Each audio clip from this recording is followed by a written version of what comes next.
I have this thing. Welcome. I'm only streaming this to YouTube.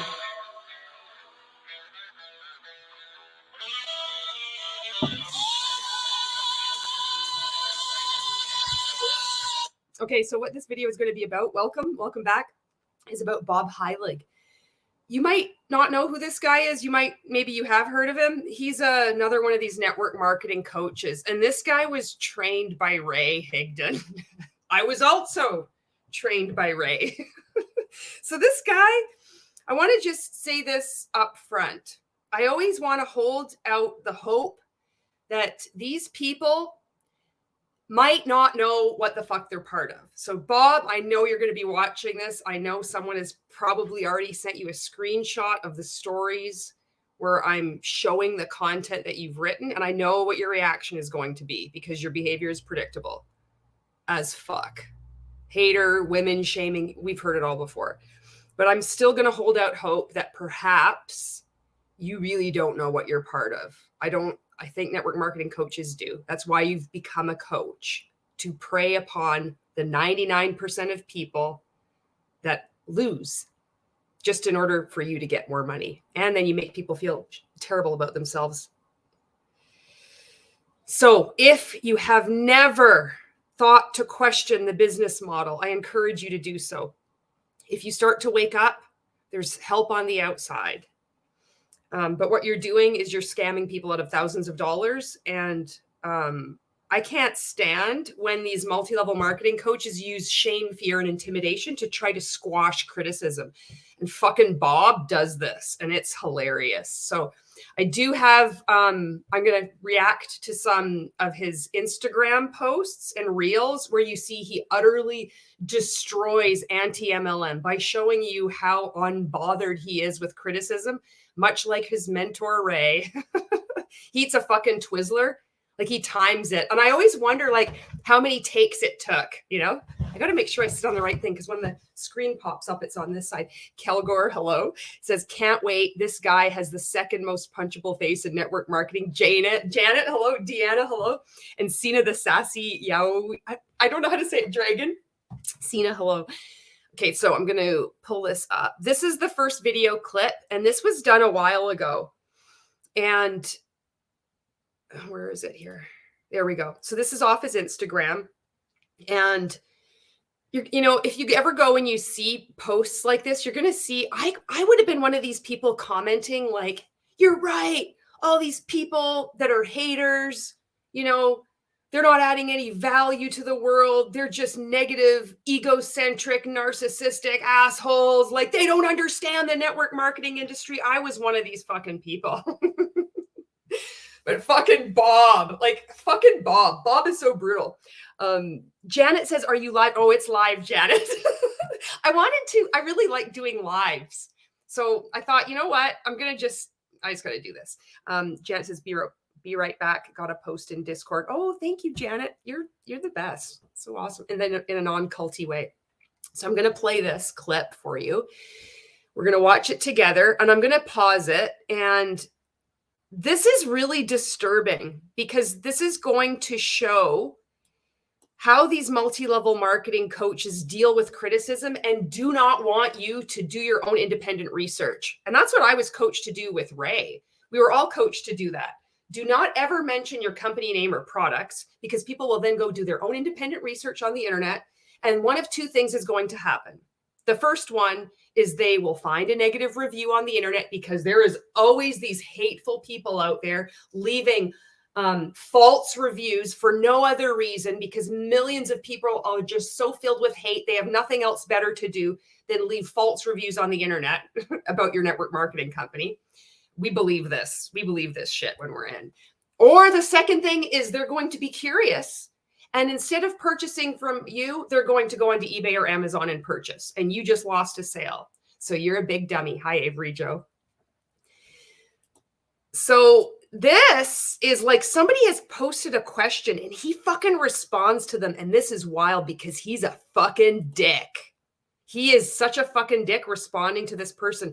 And this is like Ray. Ray cannot handle any questioning, any criticism, any scrutiny, even of the most like gentle periphery kind, even just like a casual observation, they go from 0 to like 10. And Bob is the same because Bob was trained by him. And I'll show you a video clip on Ray's website where he is providing a testimonial with upbeat music. And he gives the same before and after testimonials that all us rank makers were trained to do, and the 100K inner circle coaches to do, with numbers, because Ray loves numbers and statistics, and all these people do.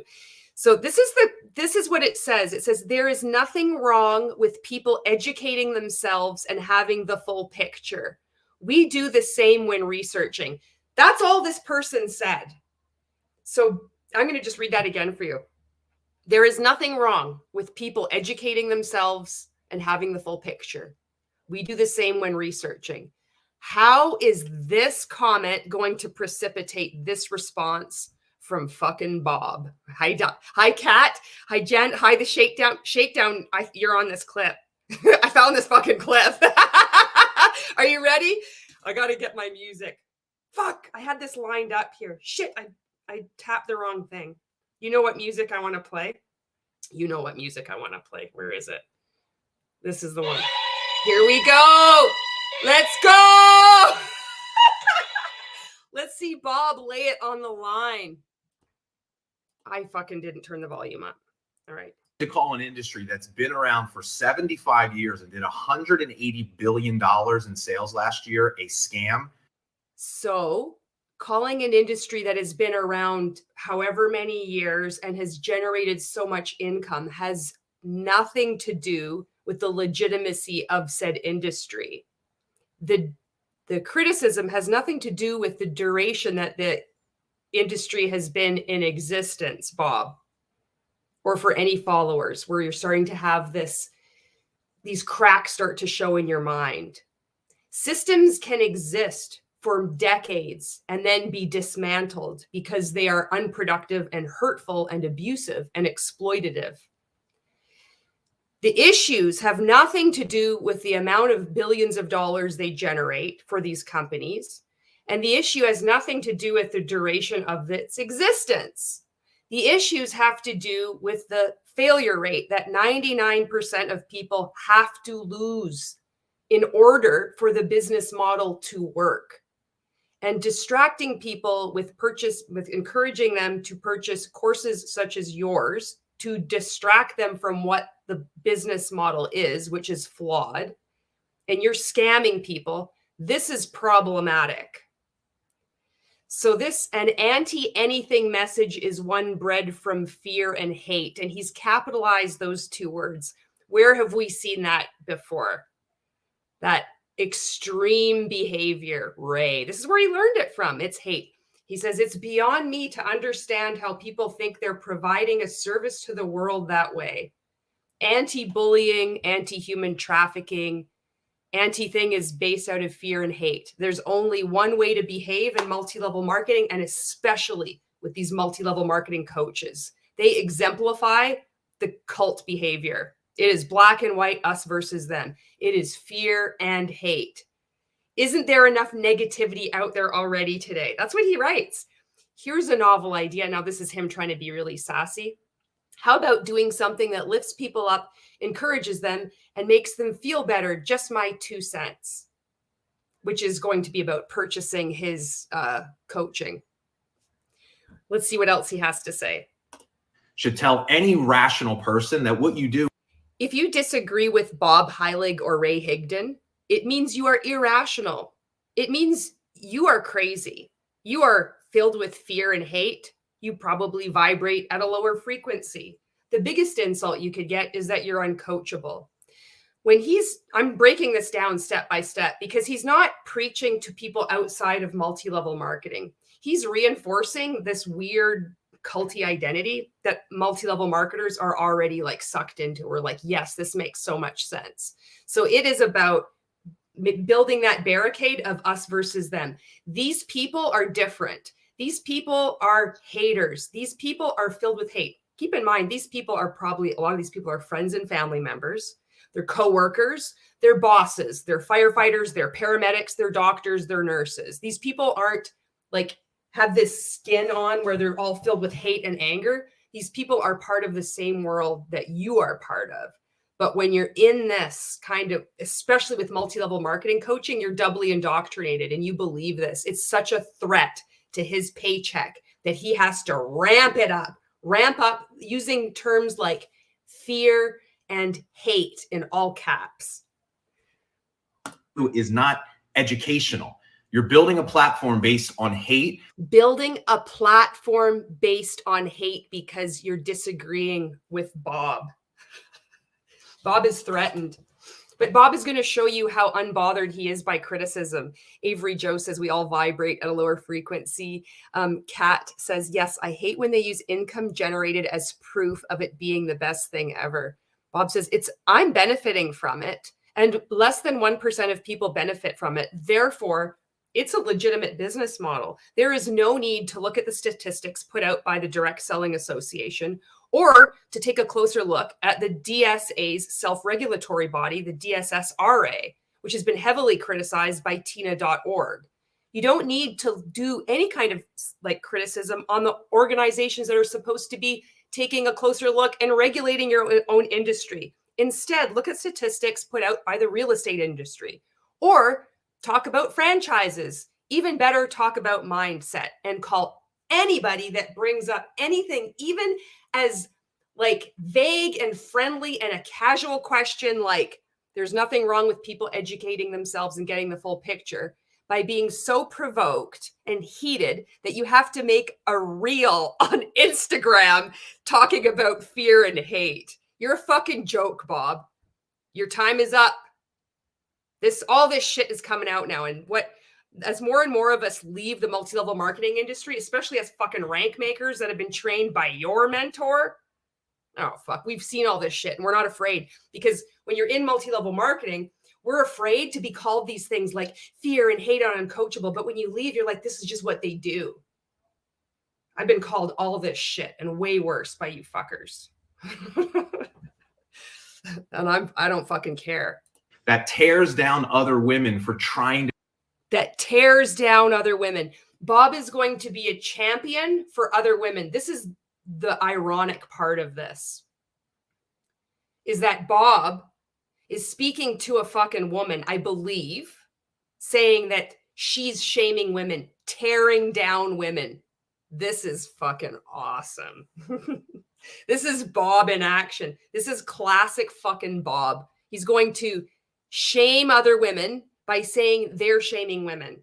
Meanwhile, he sits outside all this and be like, just give me a paycheck. Give me your money. Sell me. I'm filled with love, service, and growth. You'll see how he tries to tout, I'm a different kind of coach. I'm so filled with love. But this is what you get when you disagree with him.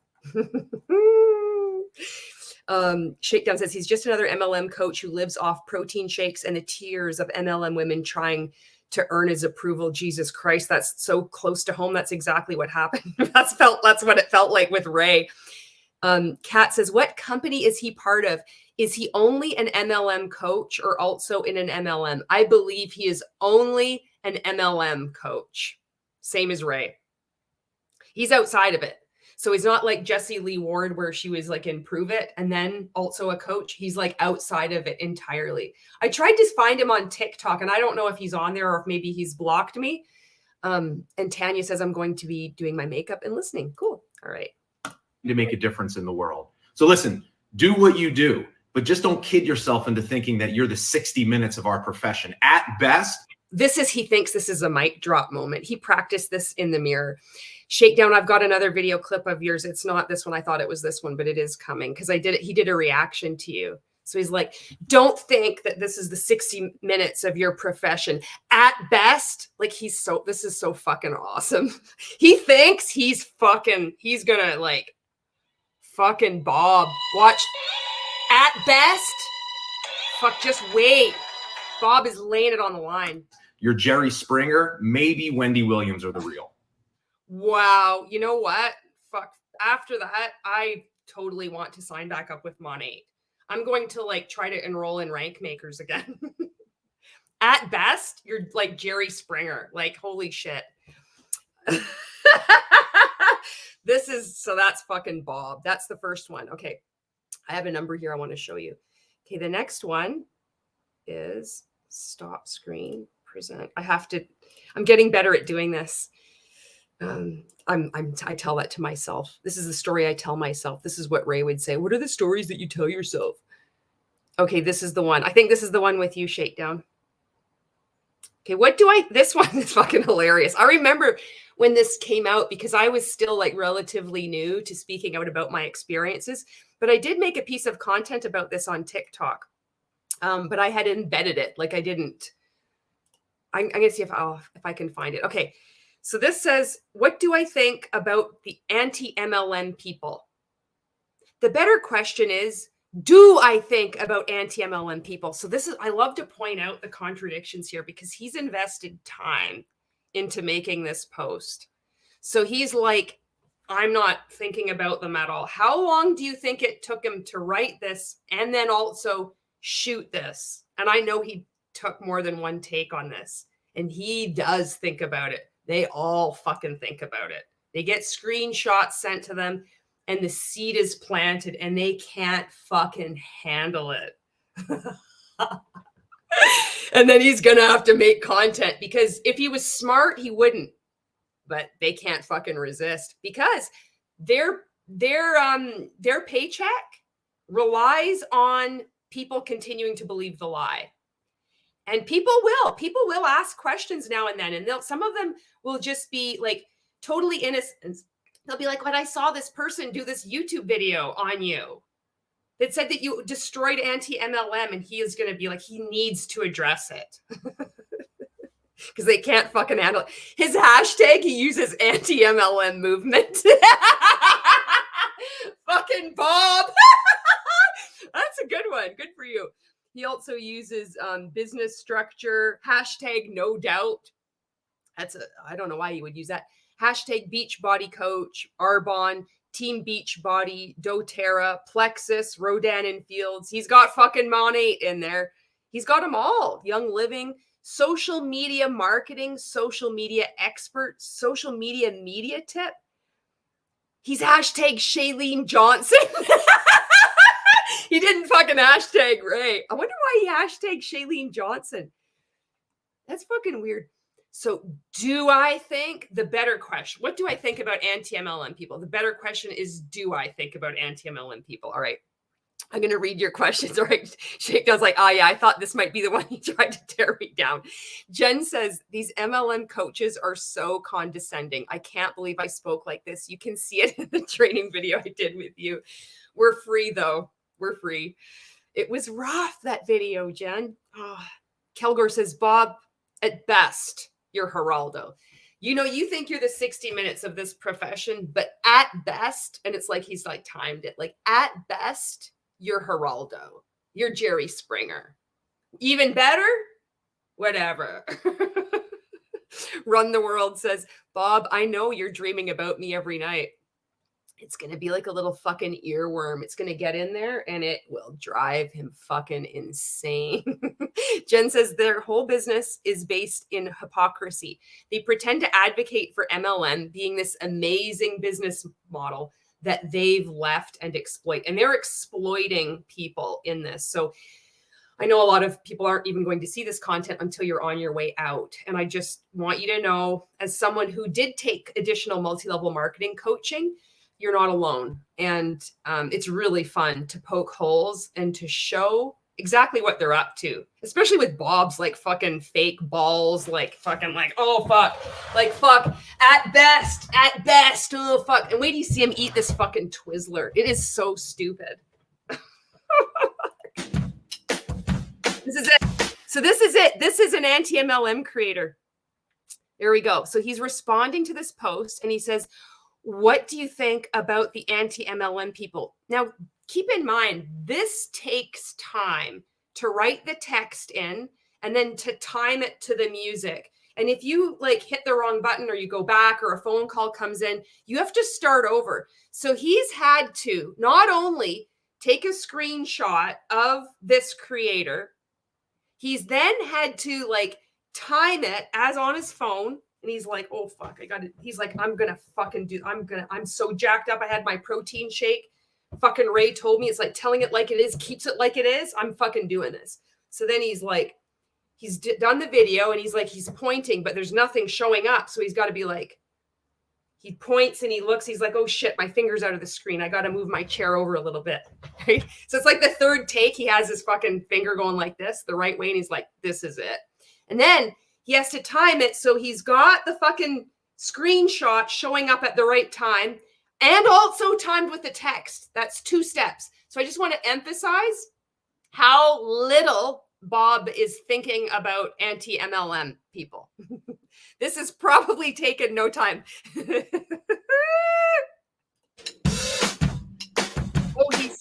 And now he's doing this. This is what you do. Like, this is thinking. You know, this one, it's kind of too old fashioned, but this one, rubbing the chin, it's like, what do you think about the anti-MLM people? So he's like, he put a lot of thought into this because it was like pointing this. And then it's like, what do you think? What do you think? I'm so unbothered too. But now, here was my response. But it's funny because he forgot to like shrink this screenshot because it's like cutting half his face. So my tip for him would be to improve that. You could have moved it up a little bit and just like shrunk it a little bit and it would have been just as effective. So here's his response. He's going to show you. Bob is going to teach everyone how to counteract anti-MLM people, which are your friends, your family, your coworkers, your bosses, firefighters, paramedics, nurses, doctors, lawyers, a lot of the population of this planet. But they're just dehumanize them. I'm going to show you. Here was my response. Oh, fuck. That was a genius fucking wow. This is a really, a very difficult transition to master. I spent, since 2019 to 2023 on TikTok, and I honestly haven't even been able to do a transition that smooth, that clean like Bob did just there. So in case you missed it, he put his hand to time with the music so then the text and the screenshot would disappear to like really be like, I'm so unbothered by this. Holy fuck. Bob has a twizzler. Now wait till you see the fucking twizzler. This is fantastic. This is my favorite part. I can't see this. I got to make this big. I spend not even 1 second looking at it. You're so full of shit. See, this is when I think if Bob woke up, I think he'd be fucking funny. I think he would be a hoot because he would have to laugh at this afterwards, if he woke up and he made amends. But these scammers rarely do, they continue to grift. But but it's so funny. This is how fragile the ego is to make a fucking piece of content. This is a lot of work that goes into this. I spend not even 1 second looking at it. We spent more than 1 second looking at it because he had to take that screenshot and time it and then go like this. He could actually teach Ray about transitions there. It'd be better than it's like, hi, are you in this multi-level marketing company? Yes, I'm in a cult. Did you ever go to a Nazi concentration camp? No. That's fucking Ray's level of content. Bob is like, I don't even spend fucking 1 second looking at it. I'm going to eat my fucking twizzler. Here comes the twizzler. Here we go. Oh. So not only he is so unconcerned, he's going to demonstrate that eating food and especially a twizzler, like in time with Taylor Swift, is going to emphasize any criticism, especially from a woman. And then I'm going to keep pointing. This would have been way more powerful if he had have done like less histrionics, like just eat the twizzler or just point once or just stroke your chin. When you stack them all together, you're showing your desperation. Maybe you attended an event with Lisa Grossman, who is real pals with fucking Ray as well. She's done excellent talks about how that desperation, like it reeks of cheap perfume. That's what this reel reeks of, Bob. Cheap perfume. Hashtag no fucking doubt. Okay, so this says, let me give you some very important advice. If you want to do this, never watch another one of those videos. If you want to watch them, then just quit your business. You can't do both. So this is what he thinks is really powerful coaching, that this is going to just like, and it does, it quells dissent. We're like, this is why you have to cut out your friends and family. You need to block people. And this is what cults do. Stop watching them. Do not critically think. But it's like, but wait, there's a point. A creator is going to interact with your content and bring up valid points. And this is how you got to posture around. Bob, I think you need to relearn the definition of posture. Fortunately for you, I spent 5 years in Rank Makers and I can help you out with that. Posture is the belief in what you have regardless of external acceptance or approval. So a more postured way of showing up for your network marketing coaching business would be to not even engage with these haters and criticisms. Just show up for the people who are already like burning with the fire of progressing their network marketing business. That's who you show up for, Bob. You don't play small. You want to fucking show up powerfully and impact more people. You need to play to win. This is playing small. Hey, baby. Oh, he's going to take another bite of the Twizzler. I can't believe he's really bothered. It's so funny that he got so upset. I wonder if he went out and he bought a special pack of Twizzlers. He was in the shower and he has a Axe body wash, right? And it's the kind that fucking reeks, right? Because someone complimented him once, like this waitress. He was at Waffle House and she was like, you smell really good. And he's like, he had to go out and buy, and it's like the cheapest, stinkiest fucking Axe body wash ever. And he's like fucking washing and it's been bugging him. It's like, this fucking creator duetted me and I got to fucking take them down. And as he's washing himself and he's like smelling in this cologne, it's like making your nose hairs curl. He's like, I'm going to go out and buy Twizzlers. And his wife is like, where are you going, Bob? He's like, I can't talk. I'm in process. I have this idea. And he goes out to fucking 7-Eleven. He goes buy some Twizzlers. He doesn't care if he has to pay like $3 more. It's more expensive at 7-Eleven than it is at the grocery store, because this man is hit with creative genius in this moment. He needs to create this content. And that's what you have to do. You got to show up powerfully in your network marketing business. I'm going to scroll back up here and see. Kat says, so bothered for not being bothered. Michelle says, yeah, he's at capacity with all the people living in his head rent free. Sina the sassy, don't trust anyone who says only my product can solve your problems. Janet says, he's not asleep, Julie. He knows what he's doing, especially since he's only coaching. Yeah. And Michelle says, huge red flag. Melissa says, Twizzlers? Who has Twizzlers? I heard the call of the Twizzler and here I am. Bob has Twizzlers, but I don't think Bob would share. Bob doesn't have a sense of humor anymore. At one point, Bob had a sense of humor. Bob takes himself way too fucking seriously because his money's on the line. Fucking Twizzler. And he is making it look good, but he's chewing it very aggressively and with a lot of disdain and contempt. It's like oozing out. With Ray, he's like, he does that fake smile and that fucking death glare. But with Bob, he just like chews aggressively. And like the longer he chews and the more, it's like he's going to show you did not bother me. I bought my Twizzler. I'm going to chew it on camera. This is the 4th time. I've eaten 4 Twizzlers to get this piece of content right, because I know it's going to go viral. Fuck. How the fuck did I take these people seriously? Kat says, okay, but a Twizzler actually sounds delicious right now. Janet, I always eat my Twizzlers to Taylor Swift. Oh, Shakedown says, I didn't duet it, my own reaction. Oh, okay. Kelgore says, Ray needs to stop the skits. They are so cringe. Shakedown, I do love Twizzlers.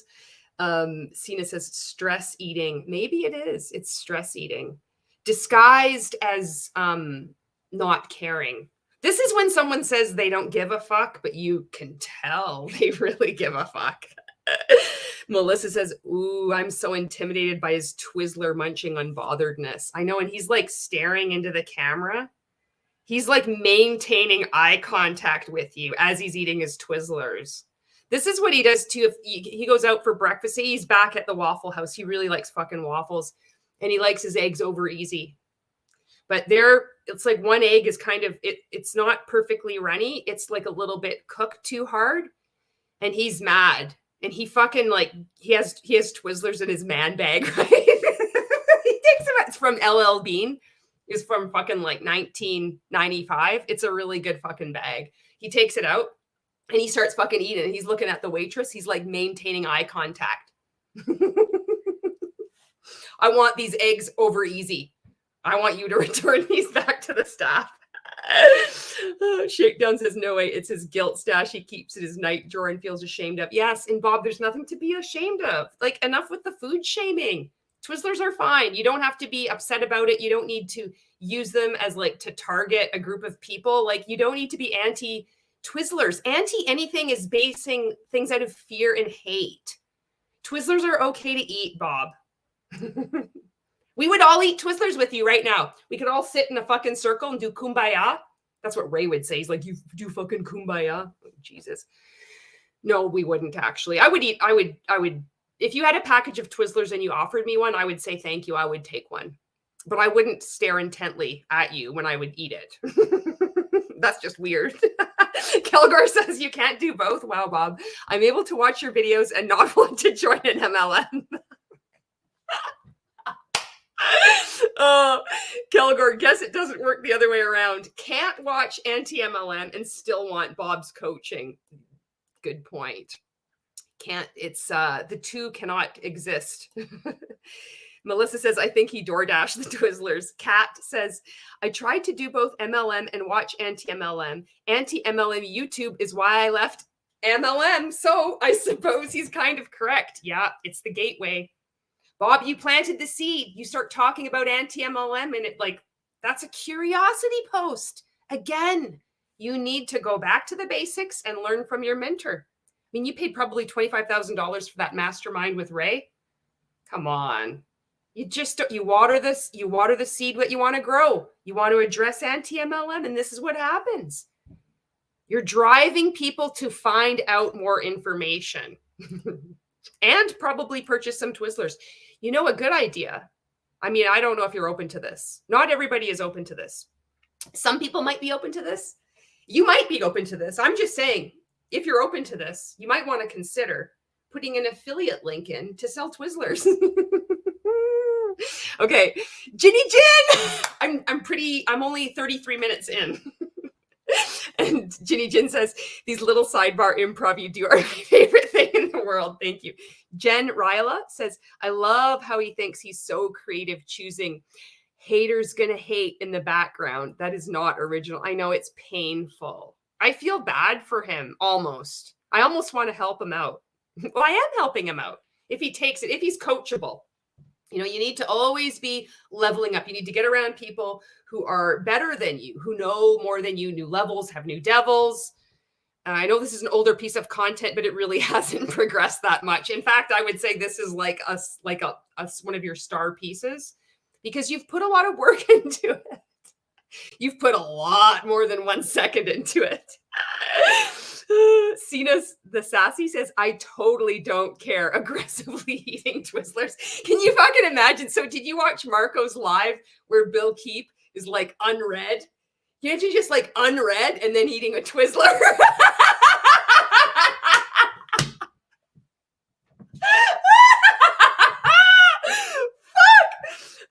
Run the World says he may not be open to that opportunity, Julie. Ginny says, typically, people won't take Julie's coaching unless they're really hungry for success. Only 5% will really do the work.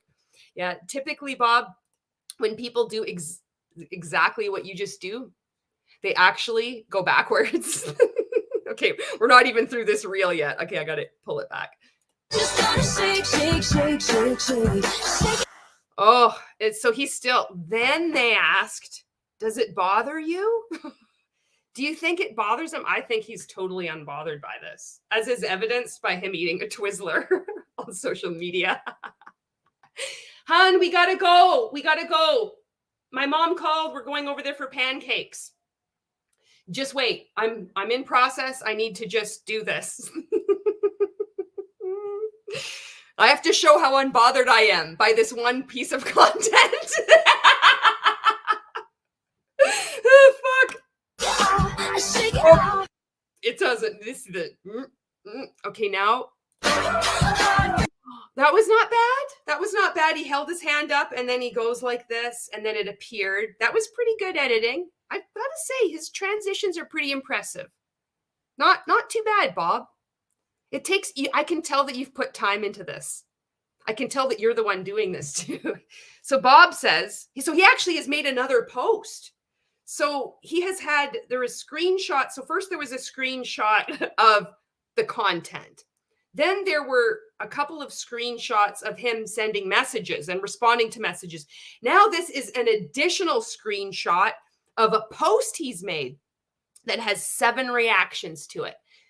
So he says, I actually love it, in all capitals. I've literally never watched, but it lets me know people are paying attention.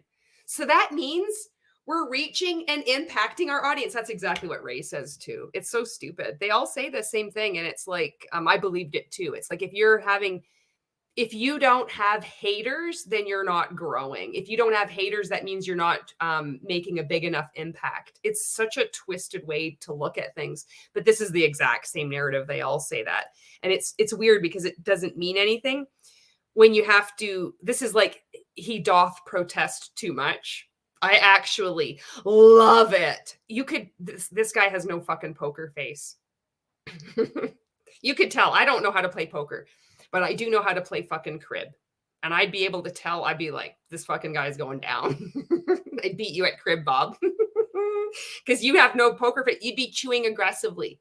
If I made like some dates, you know, they're really nice. If you put dates and some coconut in a blender and you can roll them up into these balls, you could be chewing one of those instead of a Twizzler. And not that there's anything wrong with Twizzlers, but you know, you could have like a coconut date ball and I would know you're bluffing. Everybody would know you're bluffing. So I actually love it. I've literally never watched. Oh, fuck. Means we're reaching and impacting our audience. You're not though. What's happening is that people are calling you out on your bullshit. And there's more and more people that have the courage to do so.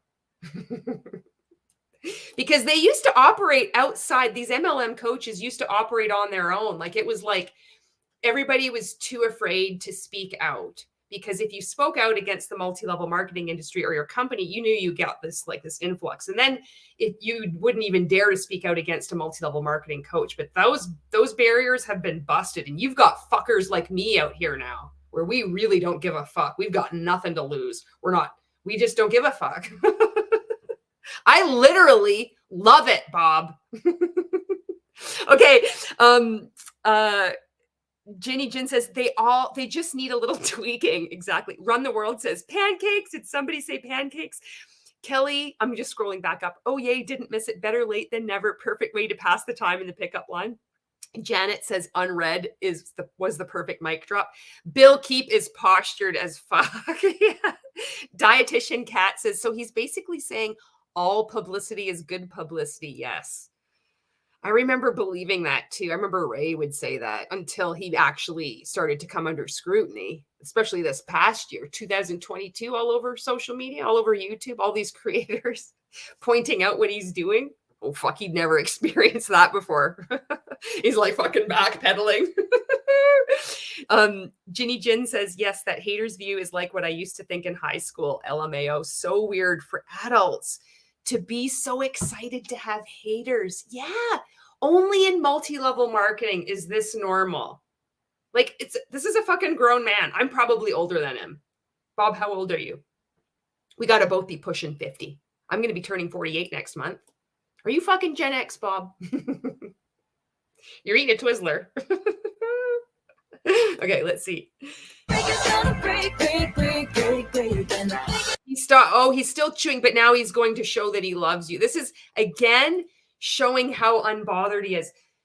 This is the thing. If you were that unbothered, like, just pick one reaction. It would be a more postured way to show up. Like, eat the twizzler. I honestly think the twizzler is your power move. It's pretty fucking good. I would keep the twizzler, but just the twizzler. The pointing, the chin rubbing, it's too much. And a confused mind doesn't buy. This only has 2,427 likes. It could do better, and I think it's because of this. There's too much confusion. There's just too much going on here. So he's going to be like, I love you. And you're going to see even more, because he kind of channels Keanu Reeves here at the end. I fucking love it. I love it. But I don't think I'm your target audience. Oh, fuck. Thank you to all my haters out there. So this is the dangerous thing, is that all criticism, pointing out obvious contradictions and exploitative behavior. And in the case of Ray, anyway, because I don't know you very well, but I know who the fuck you were trained by, but abusive behavior is considered hate. All of it. All of you are haters. Nobody calls people haters now. This is now 2023. There's a lot of shit I don't know how to do on the computer still. I'm able to do these videos. I'm learning. There's some things Marco had to help me learn how to do a fucking thumbnail image, which sometimes I do and sometimes I don't. So I get it. I can be like a total idiot about a lot of things. However, using this phrase, this childish phrasing of haters, like, nobody hates you, Bob. I don't hate you, Bob, but I know you won't hear that. Because you can't fucking handle anyone pointing out these contradictions, and that you're that you're a scam artist. It's a fucking direct threat. But it bears repeating for people that are starting to wake up. This is what you encounter. Anything is like, then you become a hater, because 2 years ago, I wouldn't have been called a hater. Who knows? I was held up as an example in rank makers for 5 years. Do like Julie. Julie's awesome. Oh, as soon as I'm out, it's like she vibrates at a low frequency. There was someone in this group. She's misguided. She's uncoachable.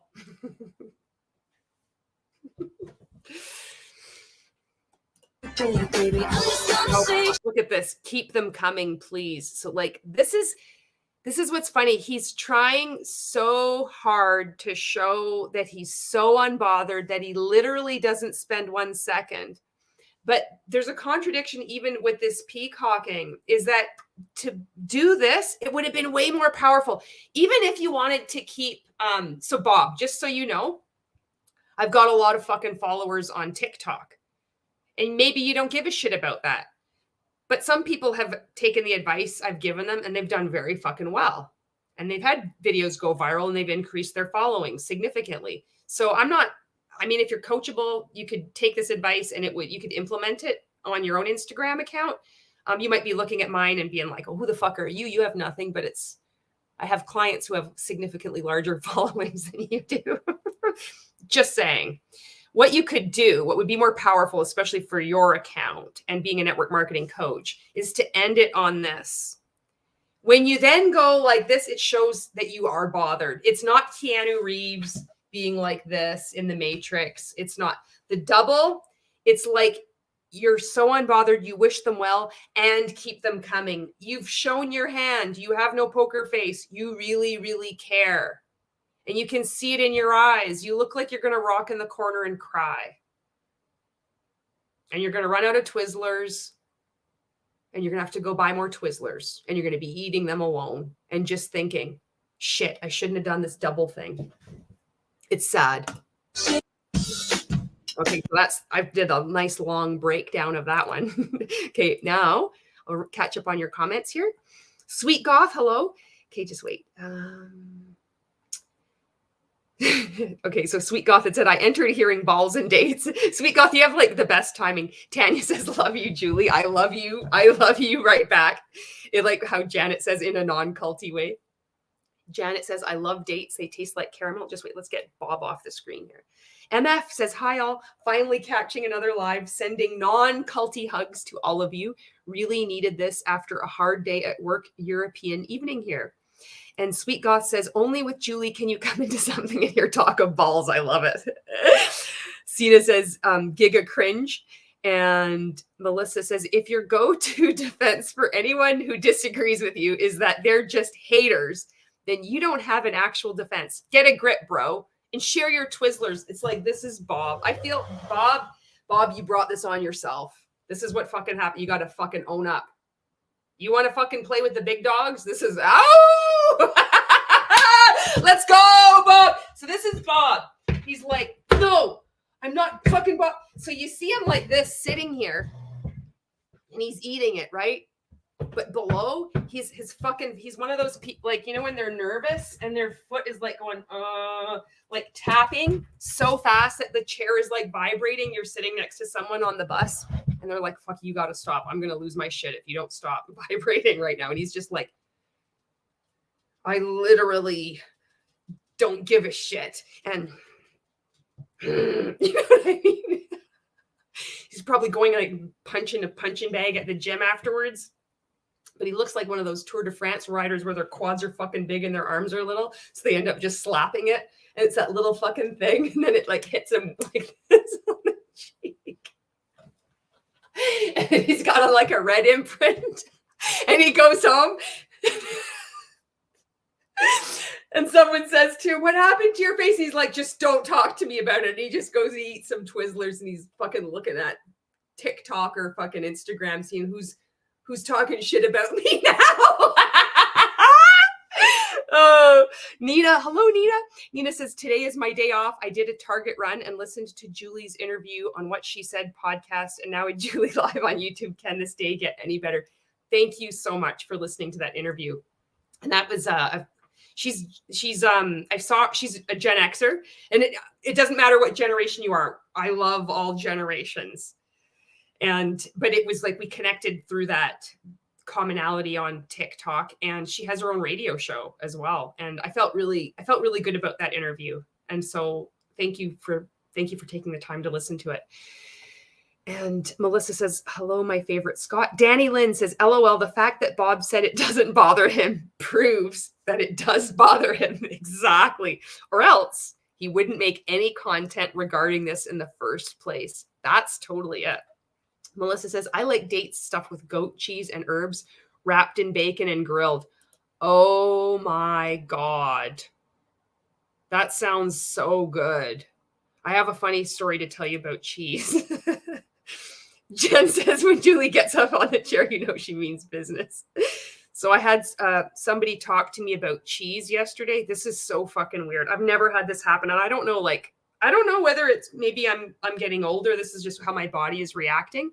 But they were telling me that about this new cheese they tried, and it had like a streak of like blue in it. So it's like blue cheese. And I fucking love cheese.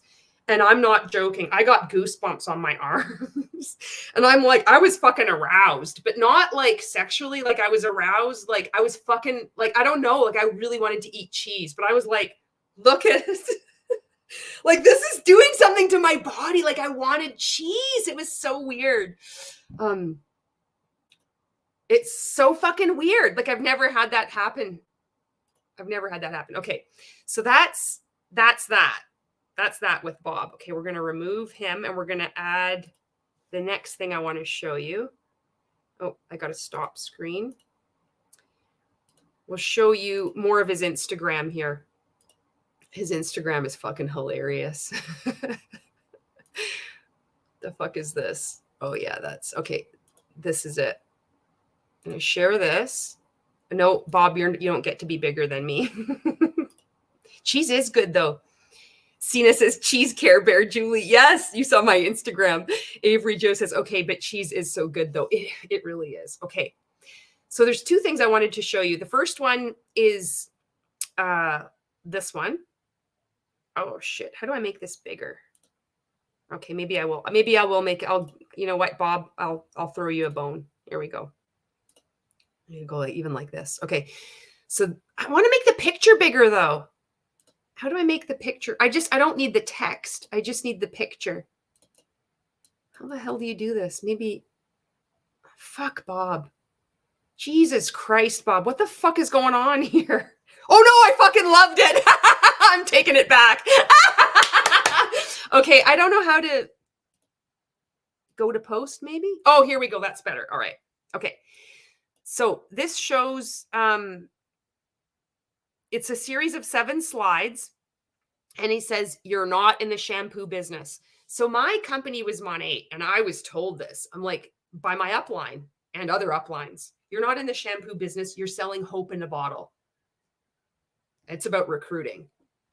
And this, it's weird because these network marketing coaches tell you exactly what you're part of. They're telling you you're in a pyramid scheme, but we're like, we don't see it. We see it's like, yes, we love our products so much. They're so awesome. My hair has never looked so good and my skin feels amazing and people are complimenting me. And this is such a business opportunity. Like I can work this business from anywhere. Like we believe all this stuff, but this is weird to see this. So you're not in the shampoo business. I also wonder if he makes this too. Like I imagine him in Canva. I imagine him getting frustrated really easily. I feel like I have a common thing with him there too. Like, cause I get frustrated and I want to throw my phone and then I'm like, just fucking figure it out, Julie. I feel like Bob can be like that too. And he's on Canva and then he's like typing on his phone and he's like, he goes back and he actually exits Canva and he's like, fuck. He fucking goes and eats a Twizzler. So he says, you're not in the shampoo business and you're not in the health and wellness business or fitness industry. You're not in whatever your network marketing company is. Your product doesn't matter. That's what we're saying, Bob. That's the problem. This is exactly the problem. You're in the changing lives business. You are in the business of giving people hope. Hope for what? Hope of, so it's, you can see it's so nebulous. So it's the potential, the dream of time and money freedom.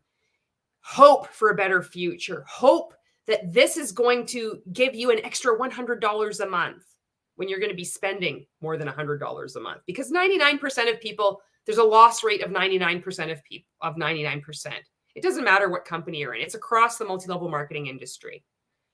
Those statistics don't change and you can argue them, but they still stay there. So it's like this, for example, this tub of Vaseline. It's just randomly, I just had it sitting right here because you never know when you need it. But I do use it for my lips. Like a lot of people, we do use this on our lips. Fuck, I'm such an asshole. So it does not matter if I have never been in a company that sold Vaseline. It does not matter if I stole Vaseline as a child. It doesn't matter if I believe in Vaseline. The Vaseline exists on its own. It doesn't matter. This Vaseline, this is a fucking pyramid. So if there's a pyramid scheme, the pyramid scheme is here. It does not matter if Bob is a coach or if Ray is a coach or if your friend reached the 1% or if your friend has been in 11 of these things. This thing is in existence. This thing, it doesn't matter what these fuckers say. This thing is sitting right out here. And more of us are pointing out, we're like, hey, that's that jar of Vaseline.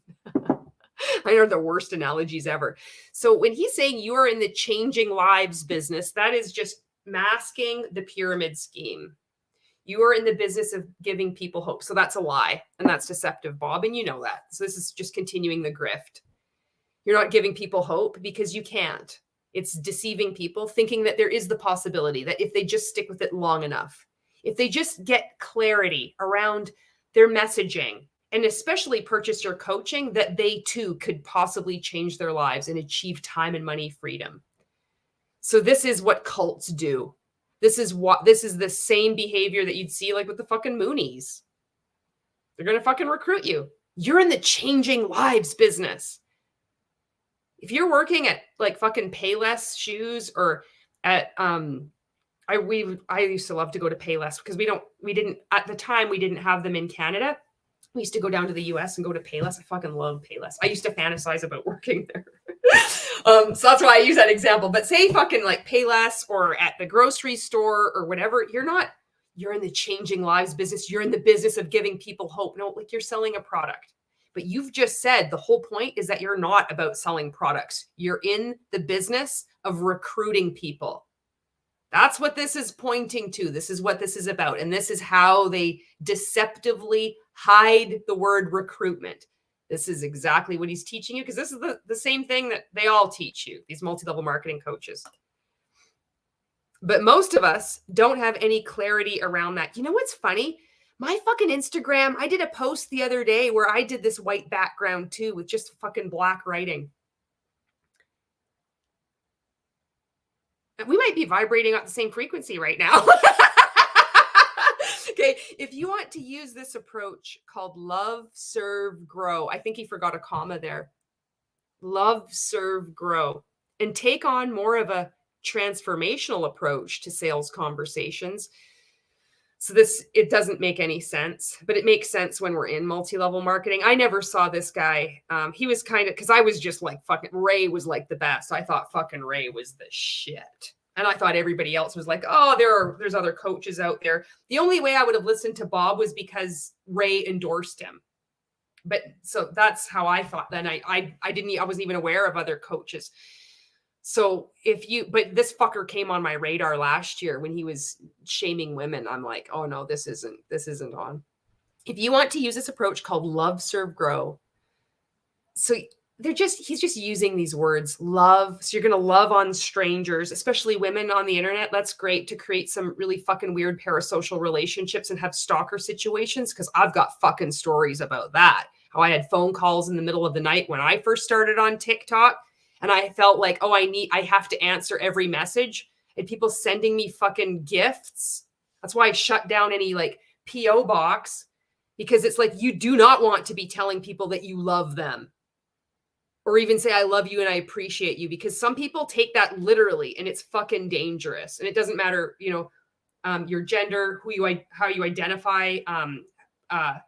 For me, my experience, holy fuck, it was horrible. So this love, serve, grow, it blurs the lines between ethical business and how you treat even your clients. Even if you're in a multi-level marketing company, you shouldn't be this love and then serving. The way this is twisted in network marketing is that you're supposed to love your customers, love everyone, hate anti-MLM because they're haters. That's fear and hate.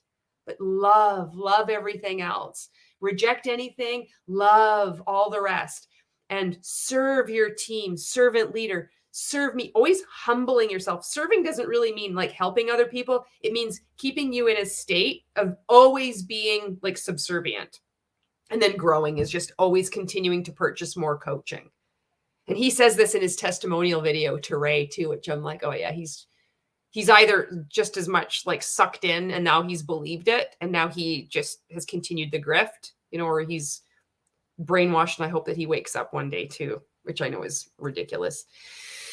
And take on a more transformational approach to sales conversations. Look, sales conversations are easy, but this is meant to obfuscate and to confuse. Transformational approach. You're having a sales conversation. Would you be open to taking a look at this? If not, no big deal. Where are you along this sales cycle? Have you ever heard of Vaseline? Maybe we could use it differently. Have you ever heard of this coffee mug? No, I haven't. I didn't even know I needed a coffee mug. And then, you're moving along the sales cycle. They've seen this coffee mug. Their friends have had this coffee mug. You're like, I'm curious about this coffee mug. This coffee mug is like, you hold it in your hand. It's very nice. It holds the perfect amount of coffee for you. Like, then there's people that have already purchased this fucking coffee mug and they want to just repurchase it. You have different ads, you have different sales conversations, depending on where people are at, like familiarity with your product and even like the need for the fucking product. But this sales conversation is very simple. It's like, is it going to help them? Do they even want it? But this is transformational approach. This is just about, you're not even about selling your product, your shampoo, or you're in the fitness industry or health and wellness products. This is about changing lives and selling hope. This is about transformation. You're going to become something other than what you are, because that's what cults do. This is so weird. You have to get clarity on who you help, because that's all this is about. And it's the only way this works. No, it's not. This is just your fucking weak take on it. And it's sad. It's why you only have 67,000 followers on Instagram. Double tap if this inspires you. I did by accident. And then I took it back. I took my heart back. Okay. Now we're going to watch a reel from him. I'm just going to catch up on your messages. Comments. Sweet Goth. Did I miss? Oh, wait. Jen says, Julie, are you addicted to your emotions around cheese? I am. I'm addicted to the outcome around cheese. Sweet Goth says, you're not in the shampoo business. It's a washout. Wah, wah, wah. Terrific Life says, yep. Hope in a bottle. My team was called Hope Brokers. No way. Ginny Jin says, I'm taking off to head to work, but I'll be listening. If you're enjoying the live, remember to leave Julie a like. Thank you, Ginny. Jen says, hope in a bottle. That's like Keith Raniere telling Sarah she's selling the illusion of hope in Nexium. Yeah. Melissa says, I'm going to Germany this summer and I cannot wait for all the cheese. I've got something to show you. This is going to be a cheese break. You're going to lose. If you like cheese, you're not even going to believe what I'm going to show you right now. I have to get the right kind of music for this. What is going to, oh, fuck, I know. This one. Okay.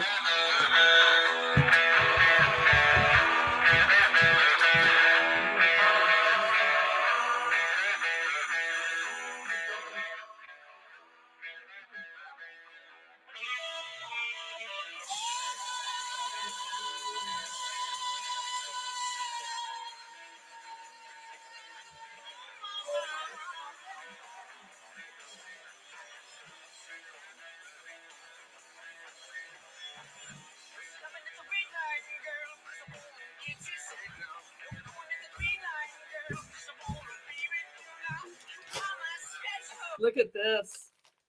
I can't even handle this. Look at this. Mini Fruilano.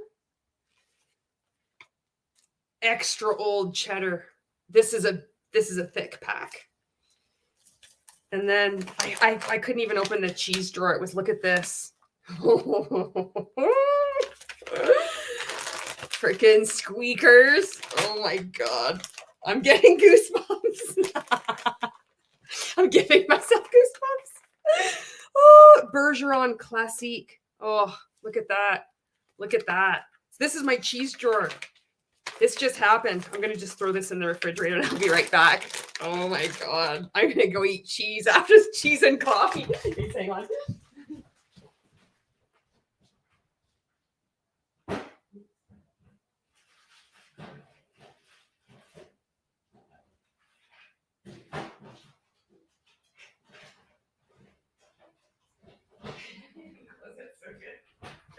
Isn't that amazing? Oh my God. Okay. Terrific Life said, and they always use the word gift. You have a gift to offer. It's your responsibility to give it to others. Tony called herself Tony Claus at all the events. That's Tony Van Schoik. Oh man. Melissa says, that's okay. Vaseline believes in you. Sweet Goth says, you stole Vaseline as a child. OMG, you're such a monster, Julie. How could you? It's so weird how it's like, I don't know, especially my generation, the shit we got up to, I'm just lucky that their social media did not exist. The shit that happened in the woods, holy fuck. Okay, Sweet Goth says, we are not in the Vaseline business. Melissa says, boundaries are so important. Monica, hello. Melissa, how many MLMs say we don't sell insert product name, we sell hope?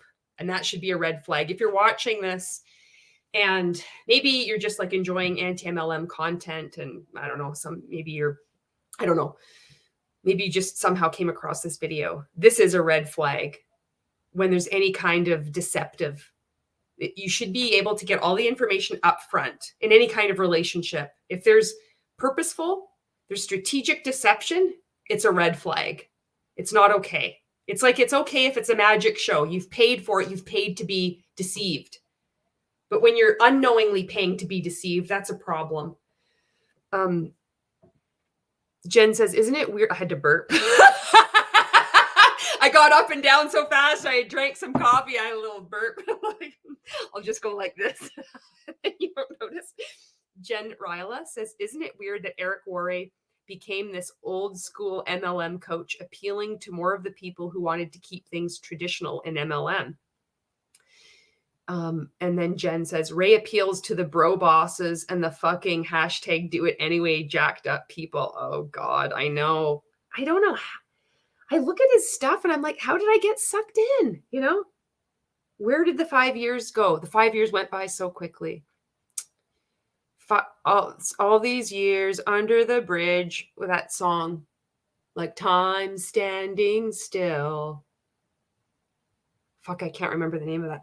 Jen says, Bob Heilig seems to have taken on the marketing personality to appeal to this softer approach, supposedly for more women. I see that. It's weird though that it's weird that he slipped up so egregiously and said about shaming women. It's funny that he felt that fucking postured, using Ray's word, that he could try to get away with that. Fucking mansplaining, shaming women from fucking Bob, from fucking an MLM coach. Jesus Christ, you can't even make this shit up. Sweet Goth says, it's fine. I'll throw tomatoes at myself for that joke. Sweet Goth. Monica says, the more cheese, the better. Jen says, it's like they all got together and are like, you take these guys, I'll cover the ladies, and you take the hard-ass blowheads, right? Think you can handle that? I know, we got to see your joke. Thick back. It's like a fucking thick. My cheese is thick. Dietitian Cat is like, party at Julie's. I got the cheese. Cat has the Twizzlers. And I also have coffee. I've got Kicking Horse coffee. Maybe Bob will bring his Twizzlers too. Bob will be fucking mad. He's like, you're all hating me. He's going to be like, you hate me. We're like, we don't hate you. Come on in. It's okay. You can have some cheese. Just sit down. Just quit fucking talking about multi-level marketing for 1 minute, Bob. Just quit it.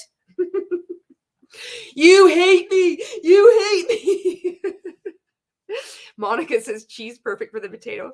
Janet says, crap, Mel, I don't have a passport. Be right back. Going to get one real quick. Cena the Sassy says, I need to get myself some nice brie cheese next time grocery shopping. There's something about a wheel of cheese that, oh God, it does something. I look at it and I'm just like, holy shit, there's something about it. Okay, I'm going to see if I can get to this post. The problem is when I click on it, it starts playing right away. Okay, this is the one that I want to show you. Sweet Goth says, I drink rocket fuel coffee. Now everything makes more sense. Oh, yes. Okay, I got to add this. So this is another, so the one post that I just showed you, it's a pinned post about him saying, you're not selling shampoo, you're not selling fitness. It's like you're selling hope, you're selling a dream. That's the problem, Bob. That is the problem. The business model, this is the root. This is the fucking problem. Talking about recruitment and you're not talking about the products. It's about the products. But you know that because you're a network marketing coach. But more and more people are starting to speak out. And they'll come across my content, other people's content, and they'll know to avoid you. Okay, so now this is, he says, unpopular opinion. And it isn't an unpopular opinion. Ray has been saying this forever. I think all multi-level marketing coaches do. Those beach body influencers where they're all walking really slowly to the camera. Julie Joe did a good video on them. I've got a fucking video file someone sent to me, by the way. So I might react to that. Julie Joe did such a good job, but I just to like fuck around. But they did that thing. They learned how to tuck in their shirts from Ray too. They have their nice shirts and they're like tucked in. I don't have a belt on. I'm being like a rebel. And then they just pull it up just a little bit. And then they walk like really like this. But they can't walk too quickly because the person holding the camera, it's like they're not walking backward very quickly. So it looks really forced. And it's like they're all like, okay, they're probably like this, 3, 2, 1. Okay. And they're like, do you struggle with getting do you struggle with attraction marketing for your network marketing business? And then they go on another fucking hallway in this hotel. They're probably like, okay, the manager's gone. Let's go. Let's go. They're like walking this way. And they're like, people used to say it was, would you like to be open to taking a look at my product? If not, no big deal. We don't teach that anymore. That's so 2005. Like, it's just fucking weird. These people, I think, are my fucking age too. Fuck. Okay, let's look at Bob. Okay, so Bob says, unpopular opinion, you should not say your company's name in the beginning of a sales conversation. Bob, it's not unpopular. Ray's been saying this since 2017 and probably long before that. So this is, and it's not because you're being secretive or deceptive. It's because of this, but it is because you're being deceptive. If you are purposefully misleading someone, that is the definition of deception. So you're being deceptive. So it isn't an unpopular opinion. It's throughout the entire multi-level marketing industry. Every fucking Tom, Dick, and Harry says this, Bob. This is not fucking anything new. And I'm surprised you posted this 4 weeks ago. But we'll see. Okay, so he's got this black and white, reel. And it's like, hey, girl, I don't know if you've seen. I love that he's like, hey, girl. What about, hey, bro? Hey, girl. It's fucking weird. This middle-aged man saying, hey, girl. Bob, something in this room is making me feel extremely uncomfortable. I don't know, Bob. It's you. You're making me uncomfortable, Bob.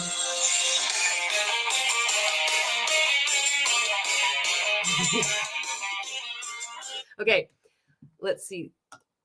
Oh, I got to turn up the volume. I don't know if you've seen, but I'm working with ABC Company. Should you share the name of your company at the... It's the editing. It's really rapid. Hey, girl, I'm with this company. So nobody fucking says this anyway. And it's like, should you do this at the beginning of a sales conversation? So this isn't a sales conversation. This is prospecting.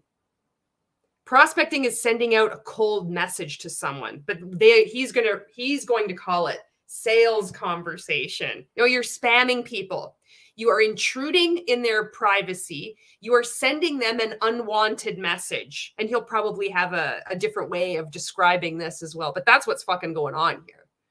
So that would be great if they did say, I'm with this company, because when asked, you'll be like, well, what company are you with? Is this an MLM? And then there'll be all kinds of like feigned surprise. What's an MLM? That's one of the things Ray coached us to do. That one was so fucking stupid. I never used that one. I used plenty of other ones. Embarrassed myself so much. the beginning of a sales conversation. There's no one right way to sell, but I'm just going to give you my answer. I would love to see Bob recruit. This is probably why he became a network marketing coach, because he's better at coaching. Dietitian Cat says that's so far from unpopular in MLM. I know. Bob, like, what the fuck? It is not unpopular. Like, your coaching is outdated. Dude, come on. Fuck. You look like a cool guy. Like, I'm surprised you missed this. The fuck? The fuck is going on, man? Janet says, I'm sorry. I normally don't comment on appearance, but that haircut makes his head look huge. I've got a big fucking head too. So my head isn't as big as Eric Worre's though. I have a big forehead, but my head still isn't as big as Eric's. Or you should not do it. You should not do it. I don't like the slapping of the hand. It's uncomfortable. That also makes me uncomfortable. You should not do it. You should not do it. He's like, it's not very aggressive. It's kind of like weak. I think if he wanted to do it, like smack, I think that he should be more aggressively smacking, not like a weak smack. Now, why do I say that? Because I want you to be secretive, and because I want you to try to act like you're not talking to them for the reason that you are. You made a typo. So that doesn't even make any sense, but it's like, do I want you to do it to be secretive or not talk to them for the reason that you are? Like, why can't they use these word salads, just lots of words to confuse you? And it works. But this irritates me. I'm not the best at grammar, but this is really bad. And it could be, you know what this could be though too? This is what these fuckers do. Ray would do this all the time, or he'd get his staff to do it because he doesn't make a lot of his content. It's like all his fucking like exploited staff that are making peanuts.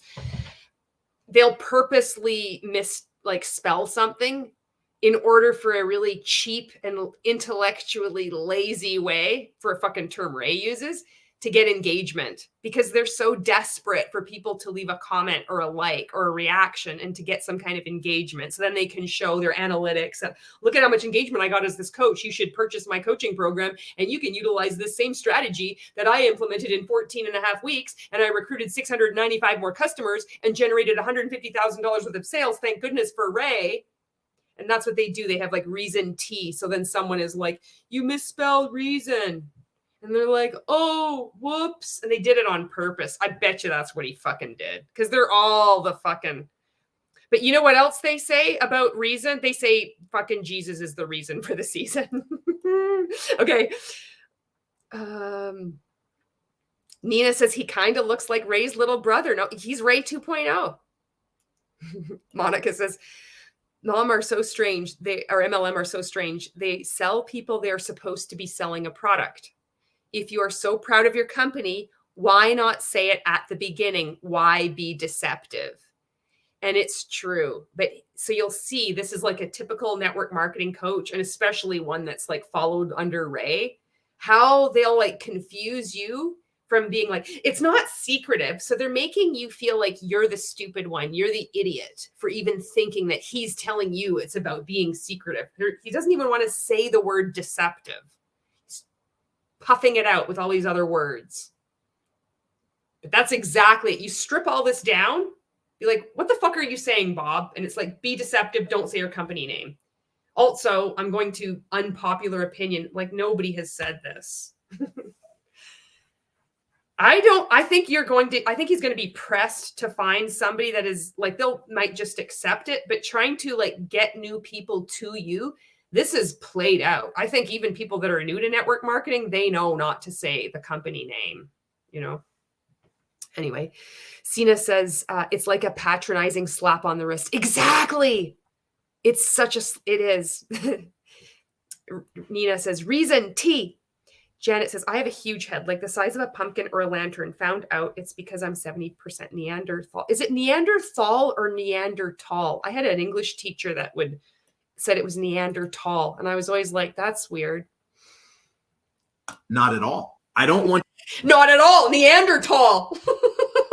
It rhymed. He's a poet and he didn't even know it. I want you to do it for one very important reason. Before you sell your company, you need to sell them on you. Because it's not about the products. It's not about your shampoo. It's not about the fitness. It's not about the fitness program. It's not about your health and wellness products. It's about you selling hope.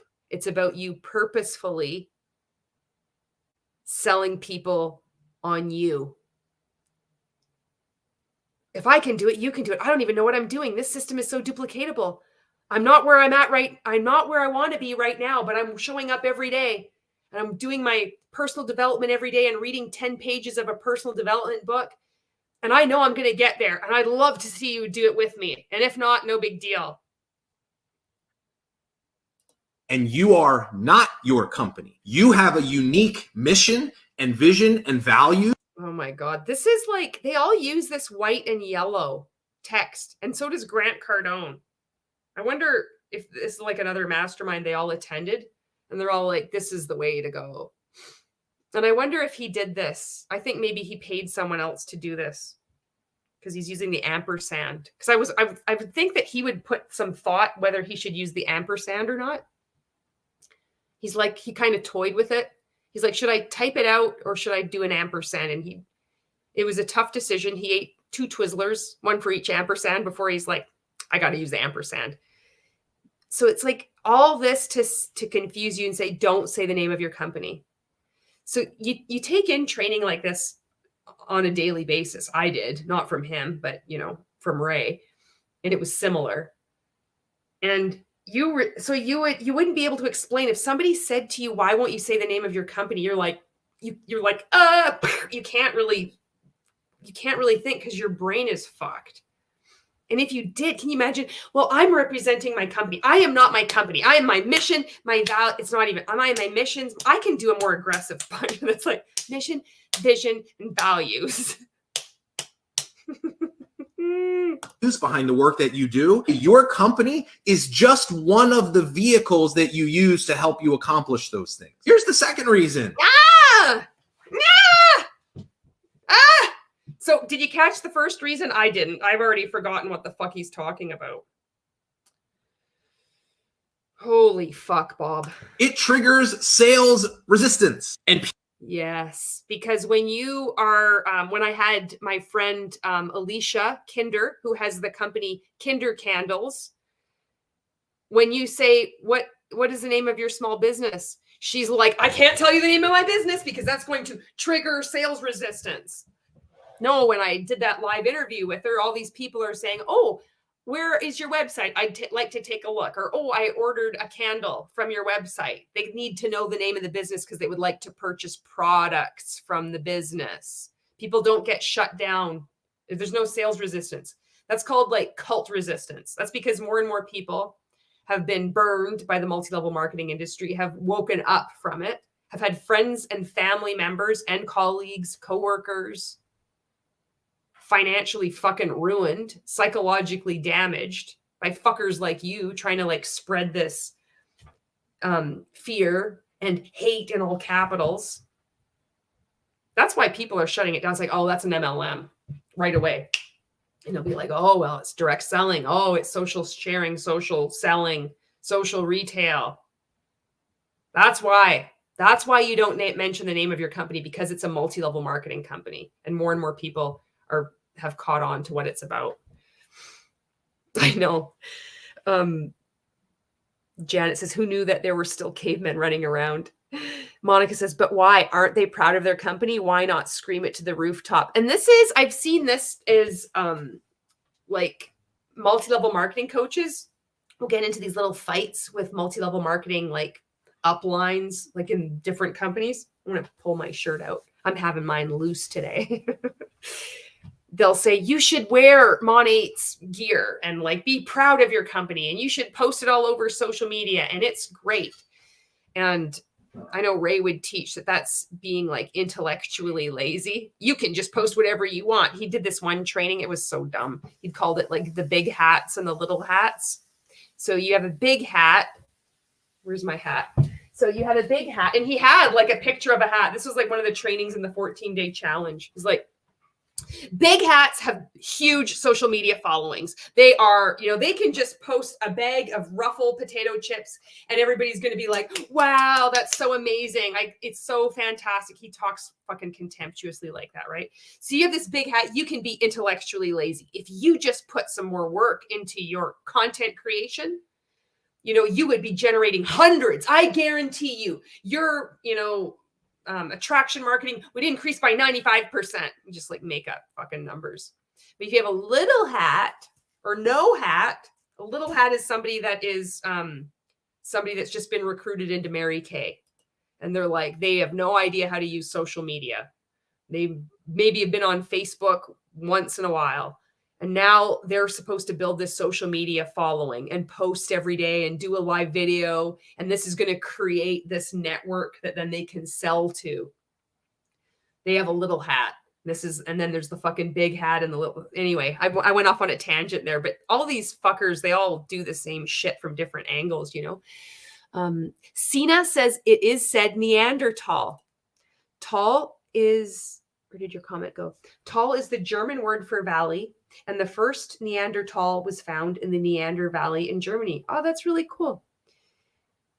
So, Oh yeah. So then this is it. So Monica, this is where I was going about why not scream it from the rooftops? Because that then it's not duplicatable. Somebody who's at the top of the pyramid, who got in at the beginning at pre-launch, one of the founding members, they can do whatever they want because everybody's below them. And the problem is that then people that are, you know, most of the people at the base of the pyramid, they emulate that behavior. They're like, well, they're just posting about Mon8. They're just posting about Arbonne. I should be able to too. And it doesn't work for them. It chases people away. But then Ray will make it, and then he will make it sound, Bob will also make it sound like, well, this is your responsibility. You don't want to, this is going to increase sales resistance. People are going to shut down. It's because it's a multi-level marketing company. It's because they know it's a pyramid scheme. And this whole facade is about, it's about creating a facade, maintaining that facade. That I'm selling you on me. And this is just a vehicle. This company is just a vehicle. It's like, holy fuck, it's so verbose. That's VERBOSE, Bob. People shut down. Because the minute you come in with that. Oh, why? The minute you come in with that, the minute you come in, I'm going to do an amazing transition. Watch this. The minute you come in with that, did you catch that? I learned that from Bob. Holy fuck. You just like put your hand in front of it. All of a sudden you just do an instant transition. Janet says there was a first reason, Monica, because if someone tries to prospect me, the first thing I would ask, what's the name of your company? And that's a reasonable question to ask. But when you're multi-level marketing, you're thrown into a dither because you're like, oh, they shouldn't be asking that question. How can I redirect them? How can I manipulate the conversation in a way where they don't ask that? Because it's all about creating more conversations and not getting you in at the first. Because this is what cults do. They need to deceive you. Deception is like the fucking cornerstone. They can't. They got to watch a video. You need to come to a meeting. You need to attend this Zoom call because the more time you get invested, the more chance there is of getting you. And Monica says, that's right. Many MLMs do have their merch. So we are having contradicting info from Huns versus coaches. Yes, that's why I try to like sow the seeds of dissent amongst everywhere. Like I fuck around with Mon8, fuck around with Bob, fuck around with Ray. And they fuck around with me and then they find out. Erica says, yo, Erica, wasn't it you in the last live? I was like, you came on, you're like, are you still here or whatever? I was like, I am still fucking here. I don't know if that was you. If it wasn't, I'm sorry, but it was really funny. I was still laughing about that. They feel like they're being sold. Hey girl, I don't know if you've seen, but I'm working with. So that was his whole reel. So it's like they feel like they're being sold. No, they feel like they're being deceived when you don't tell them their name of their multi-level marketing company. But he said, when you do say I'm working with Mon8 and you are upfront, that's going to actually do the opposite. Being truthful is going to increase resistance. It's going to shut them down and they're going to feel like they're being sold to. The only way to not make people feel like they're being deceived is to deceive them. But you're not deceiving them. It's not being secretive. That's not what I'm saying. I'm saying you're not your company. I'm saying that the company is a vehicle to attain your hopes and dreams. Like this is what they do. It's fucking dark, you know? Erica says, we literally left, went grocery shopping and came back. I know. I'm like, I'm still here. I was still going on. Monica says someone inside his chat window is asking the same thing. The last comment. Anybody that would question him, I'll bet I know what it would be met with. It would be met with like, shut it down. You aren't listening to what I'm saying. And it would be, he would respond with less words than the question. So it would, even so the person says, so how would this let's just read it. Let's just see what the fuck happens. I haven't read this. So this is my take. Somebody that's questioning him or like how this is going to be implemented, there's going to be like some kind of like passive aggressive or like contempt and disdain. There's going to be something kind of like that, like an edge of that. I could be wrong. Not saying I'm right, but I could be wrong. And then like a referral to like buy his course or join his community. That's what I think. So this is the person said, so how would this practically to you, since the end result is to talk about your company anyway, or else you might not be reaching okay in the first place.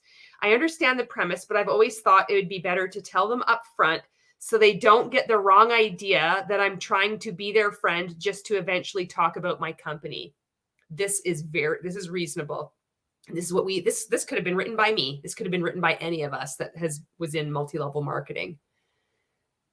And that is this is where it's like calling it out. But wait a second, this feels wrong to me because I am being deceptive. Even though I've watched this training, I've watched this reel probably more than once to try to figure out what the fuck you're saying. It's not making any sense. You're fucking slapping and you're fucking giving it to her.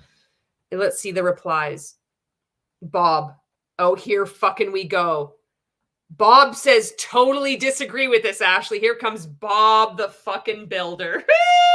Fucking Bob, gonna lay it down to fucking Ashley. Ashley, you don't know shit. Ashley, you dared to come on to my Instagram and question me? Fuck you, Ashley. I'm about to tell you how good of a coach I am. Totally disagree with this, Ashley. I know it's what's taught, but it immediately makes people's sales resistance go up and makes it hard to connect. Plus, it implies that everyone is a prospect for your business. That comes across as needy, quite frankly, to the other person. A sales conversation is designed to determine if there is even a need or fit.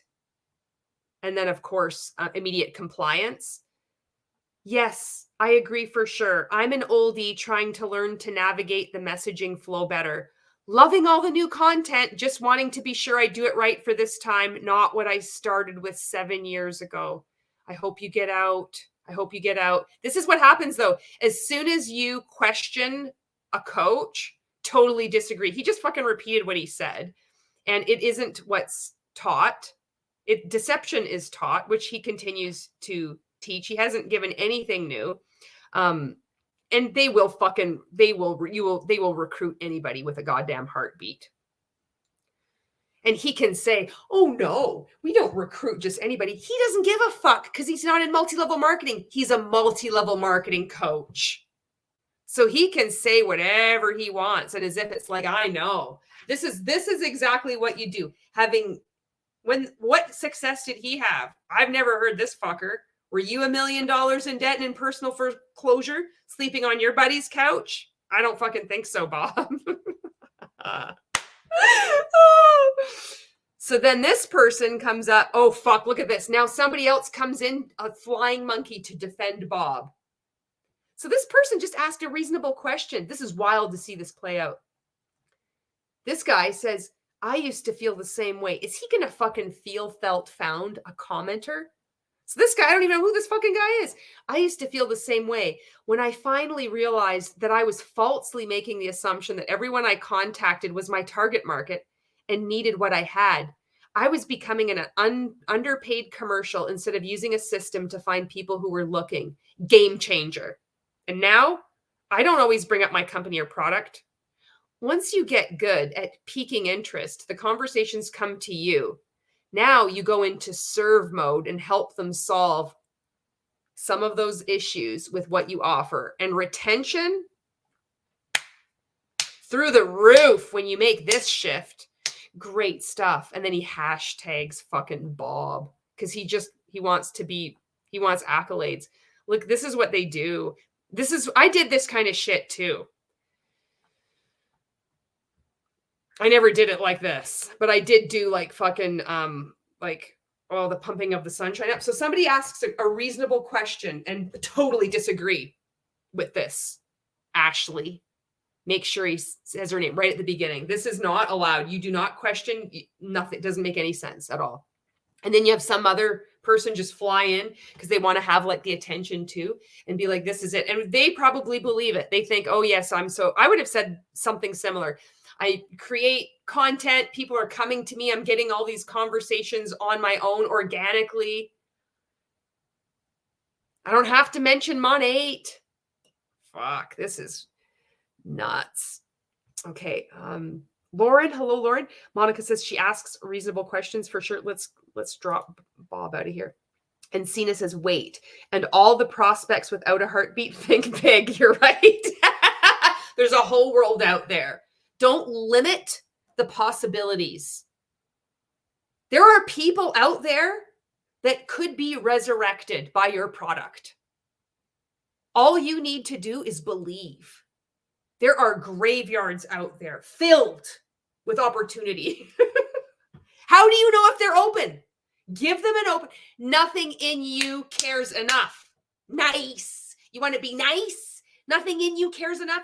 You're going to worry about what some body buried under the ground for 80 years. They might just say, no, thanks. I'm not ready to grow my hair. It's been growing 80 years on its own. That could literally change their life. It could be the fucking defibrillator that brings them back to life. That person that died 80 years ago could be your vehicle that rockets you to the moon and takes you up to the top of your company, but you blew it because nothing in you cared enough. Fuck. Okay, this one's gone. Okay, now the next one is, this is Bob's testimonial on Ray's page. So they've totally done a rehaul on Ray's fucking oh fuck.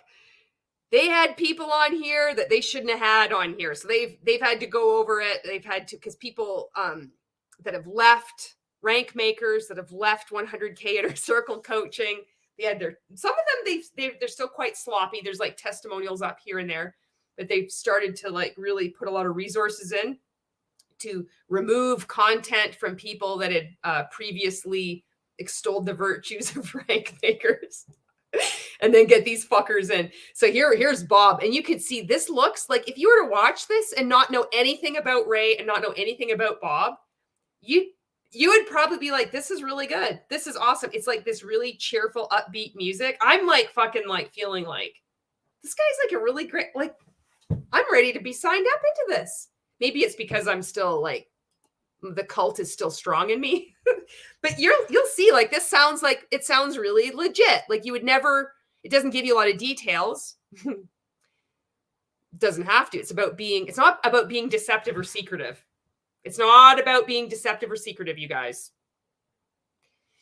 This is about you're selling you. So let's hear what he has to say. Erica says, oh my God, I'm dying. You need to clip that and post it as a short. Fuck, I need to figure out how to do that. You know, the only way, what I've been doing, this is really bad. This is I do fucking screen record. I use X Recorder. And I fucking record my video and then I'll like crop it in shot. And then that's what I post as a short. Or I post it on Instagram. I know I fucking suck. I'm getting there in baby steps. I have StreamYard and I've got ClipChamp. All right, let's listen to what Bob has to say here. Bob has 2 minutes and 38 seconds. Bob Heilig, mastermind member. He paid the big bucks for the opportunity to learn from his mentor, Mr. Ray Higdon. Woo! Okay. So some of the like specific results that I've seen since I started working with Ray, I'd never done a webinar in my life. I followed a formula that Ray taught me to the T, did exactly what he said. $27 webinar, I had 1,100 people buy it. We did 30. I love the numbers. 2,700. I should just write this down because this is hilarious. He followed it to the T. Didn't deviate, didn't question. Bob's coachable.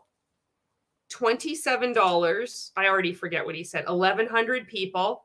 They love numbers. Ray's so big on numbers. I honestly don't think this means anything except to Ray. I think that he just fucking loves hearing people talk about him with a lot of numbers. I really believe this. The more I've seen and I've reflected on this, I think of this sometimes as I eat cheese. I think to myself, I think Ray really enjoys hearing people talk about numbers. Okay. over $30,000 in registration. Over 30. I had a $27 course. 1,100 people bought it. Over $30,000. This is just meant to confuse you. This is like a compensation plan coming out of his mouth. You don't even know what the fuck he's selling. He's selling multi-level marketing coaching. I sold a group coaching program based off of what Ray taught me. Just literally just painted by numbers. Yeah, he likes that. It's like, it's just literally painted by numbers. It's like a blueprint. I just followed the formula. You pull back the curtain and you see these exclusive strategies, 14 ways to recruit 72 people to you in the next 197 days, all yours for $4,997. So I had never done a webinar before. And then it's like, like this friendly music. Lollipop, lollipop, oh, fucking lollipop, right? $27 course, 1,100 people, and $30,000 in revenue. And that first thing I'm going to continue talking, all I did was I followed this exact same blueprint to a T. It's plug and play. It was so easy. I'm so happy and grateful and honored. Did $150,000 in sales of that program. So my first webinar that I've ever done did $112,000 in revenue. His first webinar that he ever did of probably scamming people that are in multi-level marketing companies into purchasing fucking recycled Ray. Ray's coaching fucking distilled. I wonder if you give credit to him. There's like this little disclaimer in with like a little asterisk at the bottom. You scroll down, you got to like go, it's everything I learned from Ray. Hashtag 14-day challenge. Fuck. And literally just last week, we did 27. Literally just last week. He's used the word literally twice. This is funny because this reminds me of, this is totally, you can tell he learned this from Ray. Because Ray's like, and there's somebody in the next room right now, Amy from Alabama and Dave from Sacramento. Literally, like just last week, there was a friend of mine, and actually, he's in the next room right now. I just saw him for lunch. Actually, last week, I just met with him and we played golf. And oddly enough, he's knocking on my front door right now. Hello? Julie, what is it? I got some cheese. Oh shit, I'll answer. $7 training. It was a different training. 2,100 people bought it. Did $60,000 in revenue. Look at the fucking guy. This guy got in the background. Do you see this guy? See, he's wearing a purple shirt. He got in. He fucking like photobombed it. It's like those cats. They come in and they're like, or they poke up at the inopportune time. It's like that fucking guy. He like got in. The management is like, stay away. We've had the Higdons shoot in our hotel before, and they do not like when anything goes wrong. They lose their shit. They join hands. Everybody wears white. Somebody jumps off a fucking cliff and there's a sledgehammer and they're like beating them down to make sure they're done. If you interfere in their video footage, I don't know what's going to happen. And this fucking guy's like, I don't care. He's like, I'm going to see what fucking happens. And we can see, well done. We see you. He got in with Bob. Fucking Bob. So not only did his course increase by 2,100, but his sales escalated as well. This is the second ever webinar. Amazing. And then sold the same group coaching program. So that second webinar did $155,000. So total revenue since I've started working with Ray, almost $400,000. Total revenue since he started working with Ray has been almost $400,000. But it's like when he says literally last week. How long ago was this video shot? There's no time stamp. There's no date. So this was probably like 4 years ago. So it's just still up there, but it's meant to deceive. It's not being deceptive or secretive. It's like I've done, since working with Ray, I've got like $400,000. I wonder what your profit and loss statement looks like. Since you actually have a business, I can tell you over 16,000 rank makers at its peak have a very different fucking story, Bob. And some of those clients, they've crossed over because the network marketing coaching industry is a fucking small space. Not everybody, most people, probably eerily similar to the same statistics in multi-level marketing, have the same fucking success rate that your coaching has. It's good to see that you got such great results. results may vary. I've 20 times my investment in that initial map. Of course, he's fucking 20 times it. Well, I beat you on that one. I 69x'd my business, Bob. Fucking amateur hour. Okay, I'm going to read your comments here. Lauren says, I call that being resourceful. Sita the Sassy says, me too. Gen X always finds a way. Ria says, the market isn't saturated if you count everybody who died before your company launched. Exactly. And all these anti-MLM haters, they will pick apart the most ridiculous things as if it's even based in reality or truth. They have the fucking people who died. They had a broke mindset. That's why they're dead. Monica says, how can he teach something he was not part of? He has no actual experience being in an MLM.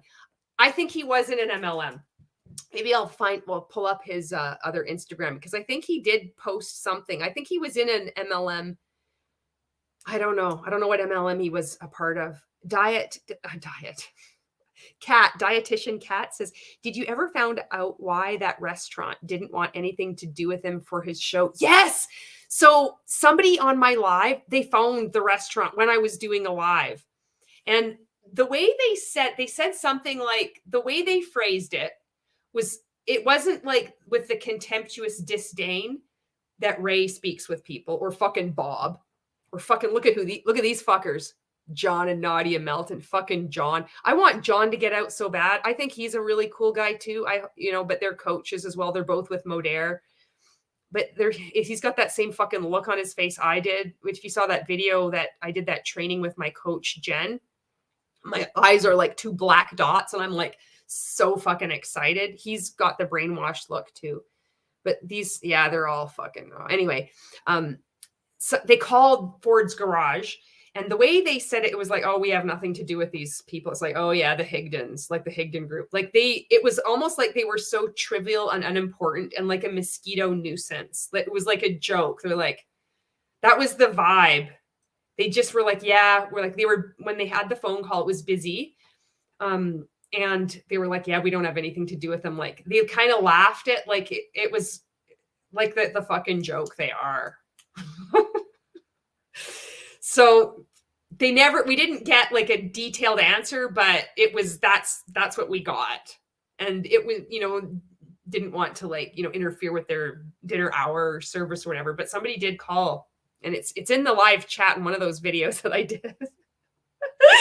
Look, Lisa is here. Lisa says, hi everyone. I'm listening while I'm driving.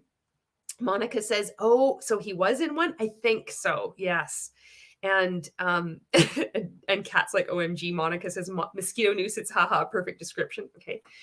Get through Bob talking about how much he made, about like, it just like this little self-deprecating laugh, like $400,000. Like, I followed it to a T. $400,000.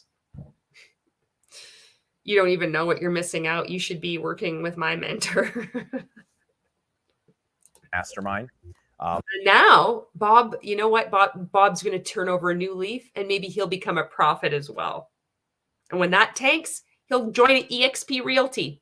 Why the fuck not? It's what all the cool kids do now. I've gotten booked as a keynote speaker at a company's national conference.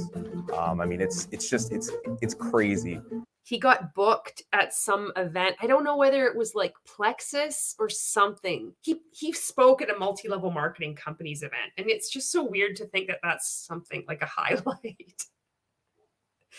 They love to walk across stages. And it's the weirdest thing to be like, these people that have scraped together money. I don't know if you saw Marco's latest interview with that guy who he's in Alberta too. It's so cool to hear him mention like fucking Okotoks, because like not a lot of people know where Okotoks is. I'm like, Southern Alberta, this is amazing.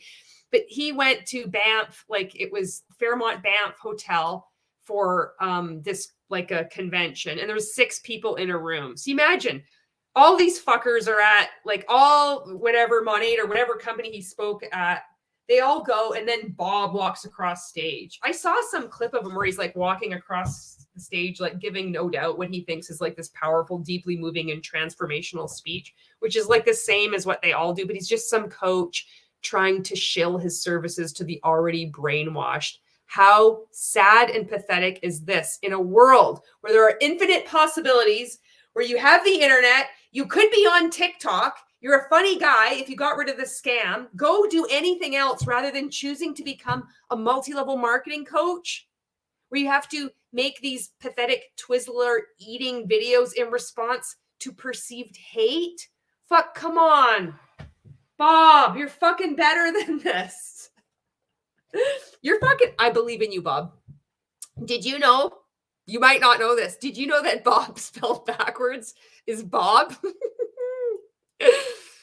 The opportunities that have come since I've joined, and I really don't think it's a coincidence that those things happen. It was a coincidence because it won't continue to happen. If you continue to purchase coaching, your money and your morals will like be sucked out of you. You'll have no more playful music playing. You will not be able to afford Twizzlers, Bob. Do it for the Twizzlers. Together. If there was one sentence that summed up the mastermind, it would be that it forces you to think bigger and live bigger.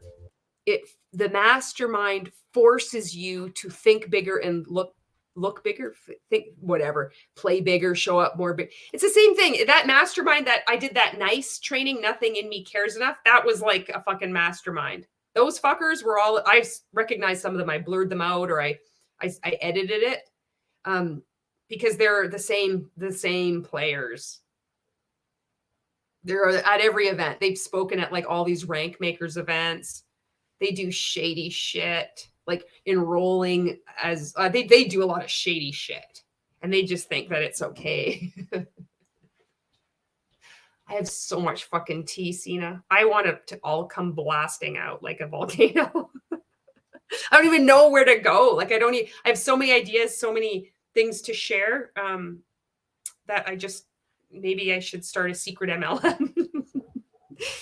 What dirt do you want on who, you know? But the thing is, I want these people to stop hurting people. And it really hurts when you see someone, you think like, are you so brainwashed that now you believe and you've made this decision and that is the course for life, that you're now going to make TikToks and reels and be like thinking, I have to address this. This is a direct threat to my profession. I'm going to talk to another woman. Like, I really fucking hope he tries to say I'm shaming women. I really fucking hope he does. And he probably will in his like weird passive aggressive shitty way. If he's smart, he won't. But these fuckers, they all do the same thing because it's all predictable. But it's like, that's what you think is a successful business person. If your business relies on you behaving that way, it's a red flag. Like, people, you got to be better than this, you know? And a lot of this shit, they're not going to listen to, but it's like it's kind of like entertaining for people who have left and have been so afraid of like fuckers like this, that it does help to laugh and release. It's like you're so fucking tight. You just let that valve off and it's like the steam blows out and it's just like, I can just let it go, you know? I thought I was thinking bigger before until I got around people like Ray and other people in the master. See, he got fucking brainwashed big time by Ray. So he probably, I know, Janet, I know you tell me this and I agree with you. Sina the Sassy says, I follow you for the tea. Janet says they aren't brainwashed anymore. It's funny that he said that. When I got around Ray, I didn't believe anymore. It's like, you won't. Whatever you think you knew, if you're like, you believe, oh, Ray will fucking get you. He fucking got you. He got probably 25 grand out of you. Monica says, I have seen Ray, Jesse Lee Ward, Colleen, and they all say the same thing in different ways, but still the same, all word salad. They mention mindset and ignore the haters. Also, you always need more coaching, which Bob is also always need more coaching. And he says this because I did watch this clip. Mastermind, who I've learned as much from people in the mastermind as I had Ray. And he's got to fucking edify Ray. That's that other word that we use incorrectly. It's like, I learned from the mastermind, but as a Ray, he's got them trained good. I bet you all these people did this for free, because apparently I'm the first person in 15 years that ever expected Ray to pay for a training I did. Can you fucking imagine that? I think even these fuckers did it for free. I'm the only person in 15 years that dared ask. Just learn that every day there's a new level to strive for, to push for. And that's one of the things that it's done for me for sure. Anybody that... And it's a lie. This is something that is perpetuated by the multi-level marketing industry and, you know, personal development, self-development. If you have to, there's something to be said. Like there's something to be said, like George Carlin, where it's, you have to purchase a book from someone else telling you how to personally develop, self-development. It's self-development. This whole thing of turning outside instead of turning within. And then that's the solution. If you need to turn outside, it should be then someone says to you to remind you, turn within. This is something that can help you. But the whole point of turning outside to look for this eternal fucking treadmill of personal development, coaching like this, multi-level marketing coaching especially, is that it is never ending. They will never tell you to look within. There is always another level out. What is this new level? There is no new level. It's made up. It doesn't exist. The illusion of it makes you, there's another level. Oh, Ray said that training about nothing in me cares enough. This time I really understand it. I've heard the same training for 5 years, but now all of a sudden I understand it. And then now I'm ready for the next level. The good thing I always have a coach, because you can't do this alone. You need to have somebody who's been there before to show you what you're capable of. You need to think bigger. And all it is, strip it down. Don't trust yourself. Don't listen to yourself. Don't listen to your instincts. You need to run it by a coach. You need to edify them. You need to pay them money. And then they become these weird mini versions. Caroline, hello, Caroline. They should really ask themselves why the industry stigma isn't changing. This is a really good fucking comment. It still feels as icky as it ever was. And in no situation is it ever a flex to say you're a part of an MLM ever. Exactly. Hi, Daisy. How are you? That's considering doing this, because I know how scary it is. And you know, I can remember, you know, thinking, He's like, I can remember thinking, that was me. I fucking remember, that was me the entire time I was in Rank Makers. I'm like, I can remember thinking. I remember there was a time that I knew how to think, and then I don't, and it's gone now. I feel fucking sorry for Bob right now. He also remembers a time when he could think. What fucking company was he with? We'll have to search for this after this one. I really have what it takes to make that investment pay off. You know, I had confidence in myself, but at the end of the day, I think that the best investment you can make is in yourself. They all say this. I know, like, you know, Grant Cardone, Ray, it's not a business expense and it's an investment in yourself. The best thing that you can do for yourself is purchase a personal development course. It's not going to college or university or to invest in some kind, maybe like an actual business. If you're going to attempt, like you want to make jewelry, you want to do something, that's not investing in yourself. Investing in yourself is this, you know, it's this je ne sais quoi. It's this much more profound way of inner transformation. There's those tools inside you. I would fucking sell this. If I knew now, if I could go back and do what I know now, oh fuck.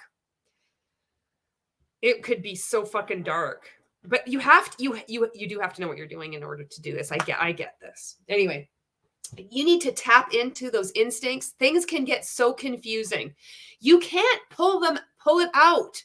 That's why we need to have a coach. I could be fucking convincing because there's elements of truth in this.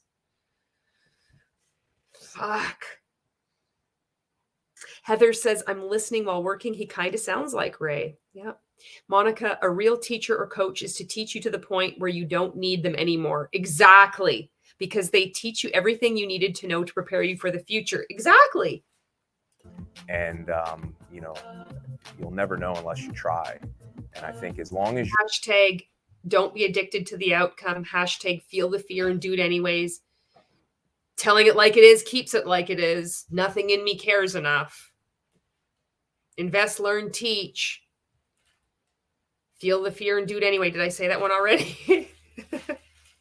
He remembers a time when he was thinking, and now he's just coming up with these platitudes, and he's just hoping that guy in the background in his purple shirt doesn't peek around the corner. He's been sacrificed. He was thrown off the cliff. He's like, You're willing to implement, to take action, you can never go wrong investing in yourself. If you implement and take action and execute and edify, you will never go wrong in investing in yourself. If you use the tools that have been given unto you, and you really commit to this process and you implement this continuing investing in yourself, you will succeed. And it's just, you fucking put this shit to this music in the background.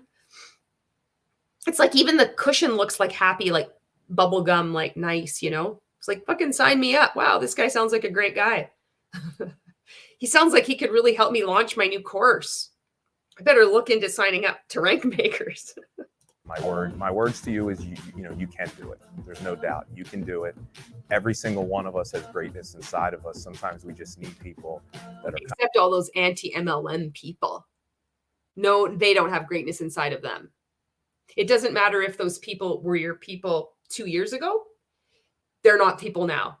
We need to dehumanize them. Put up another label. Everybody has greatness inside of them. Everybody except the people that disagree with me. Those aren't people. Kind of willing to give us that little push to get us started to fulfill that greatness that is within us. So fulfill the greatness. What does that mean? Fulfill the greatness that is within us. It just doesn't mean anything. It's just more bullshit. I'm gonna get back onto Instagram here, because I think he did a post. I think fucking Bob did a post about when he was in multi-level marketing. Oh yeah, he does. I'll share this with you. I'll catch up on your comments too. Sina says, what really annoys me somehow is that Heilig is the German word for holy. Oh no. Yeah, that would annoy me too.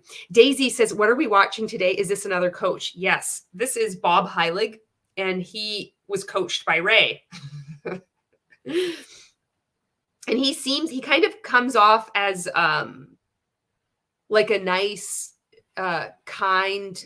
He doesn't really though. Like he seems to come off as a softer version of Ray. Like I don't know, more, I guess, like more current, more contemporary, more kind of with it, but still the contempt and the disdain. And you can really see shit bothers this guy. He fucking eats Twizzlers aggressively to show how much he doesn't care that like anti-MLM content exists and is criticizing him. It's so fucking weird. He cares too much. He cares too much about his background and the way he looks, and like it's too much. Like it's too curated. So we're talking about Bob today. Marco, hey Marco, how's it going? This Bob Heilig is a piece of work. Holy shit. And Caroline says, Monica, yes, I'm all about investing in my health, but I feel like the invest in yourself is such a classic MLM coaching term. It is. Everybody's like, yeehaw.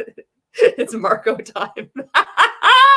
Okay, I'm going to get up this Instagram post of Bob's here. Now, this is where he's like, so this is where I think he was in a multi-level marketing company.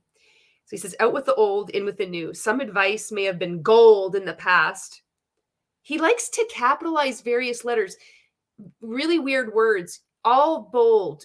And this reminds me of that Napoleon Hill too, where just like interspersed throughout that, it's just these weird bolded letters. Like he did that with the hate and the fear.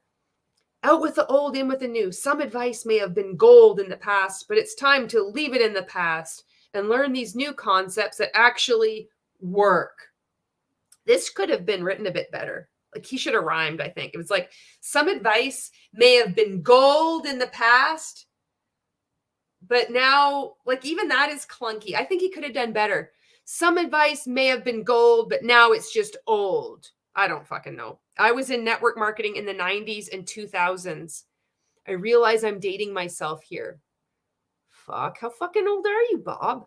I wonder if you're fucking older than I am or if we're the same age. Here are 3 outdated pieces of advice that you should forget yesterday.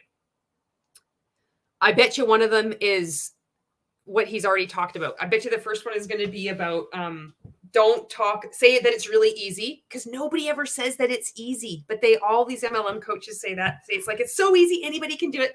The second will be to say that the name of the company. And I don't know what the third one might be, mentioning your company name, because he did that before. Let's see this. Do you know this statistic in your business? What the is this another post? I think I just fucked up. Oh, this is what I got to do. Sorry. Reach out to 50 people every week and give your scripted presentation to anyone who will listen. Oh, that goes against what Ray says. Don't do this. Throw away your script, ask questions, and listen. Okay, so that's really helpful advice. So instead of reaching out to 50 people every week and saying, hey, Bob, I know we don't know each other, but I see you're a network marketing coach. I help network marketing coaches just like you explode their business 69x. Just curious, would you be open to taking a look at how I help network marketing coaches just like you do that? If not, no big deal. I bet you he'd fucking respond to. Can you imagine? Don't do that. Just say, it's like, hey, Bob, I know we don't know each other. Do you need help growing your network marketing coaching business? He'd be like, no. Like, so I would ask a question and listen. So what does that mean? That's shit advice. Both pieces of advice are shit, but at least the first one is keeping you in the cult, keeping you very busy, and going to increase like people paying money to you. You got some work to do here, Bob. What are they supposed to do then? Ask questions and listen. Okay, the second tip here. Talk about how much money you make and your company's compensation plan. Oh, fuck. Fucking Bob. Marco says, wishing everyone a winning mindset. Thank you. We will go forth and earn thousands of dollars. Caroline says it's an equal ladder of opportunity for everyone. Daisy says, I have a PT session later, so please pray for me. Okay, I hope you have a good session. So no, talk about the transformation the network marketing offers. Hasn't it benefited you in more ways than the money?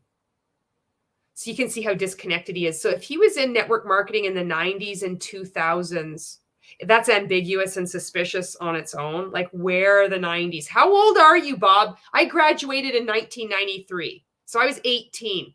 I'm 47 now. I turn 48 next month. How fucking old are you? So I think you're younger than me. 90s and 2000s. And now it's just, then you became a multi-level marketing coach. So it's already outdated advice. So you're just like picking it up, like just picking pieces up like that you get from your clients, that you're managing to get from these courses. And then you're using this feedback to create additional courses. And it's perpetuating what everybody else has already taught, because you can't actually take feedback. You're not actually coachable. None of you are. Because if you were, you wouldn't be scamming people out of thousands of dollars. So then you land on this thing. Talk about how much money you make and your company's compensation plan. Nobody, not one fucking person in multi-level marketing talks about their compensation plan. Do you know why, Bob? Because nobody fucking understands it. Nobody. Not Stuart McMillan, the president of Monet himself. Nobody knows, Bob. Nobody fucking knows. Nobody talks about the compensation plan. So it's like outdated advice. It's outdated content. I could give you 3 better talking points for you to talk about. So 3 things. You could use the angle of sending out scripts, but I would say I would shit on sending out cold messaging scripts, and I would use that language. So instead of your first point of saying, reach out to 50 people every week and give your scripted presentation. Nobody's giving a scripted presentation to anyone who will listen. They are giving scripted scripts to people put out by their companies and multi-level marketing coaches. You probably have the same shit. But I would tweak that. It's too garbled, and a confused mind doesn't buy. I could 69x your, instead of, you know what? you having your $27 course and selling 1,100 people, you could charge $17 and sell 4,900 to 4,900 people, and it would 69x your business, just like that, just by doing these 3 tips I'm going to give to you for free right now. I like to over deliver. I like to give value before you choose to do business with me. So the first tip, instead of reach out to 50 people every week and give your scripted presentation, be like, instead of saying that, saying reach out to get 20 no's a day. Keep it simple like that. Oh, because you're going to be capitalizing on a story that has been told over and over and over again. And it's got wiggle room because not everybody really understands what getting a no is. A lot of people think it's like a non-response means a no. So you could then say, don't do this. Throw away that attitude. Use my scripts instead.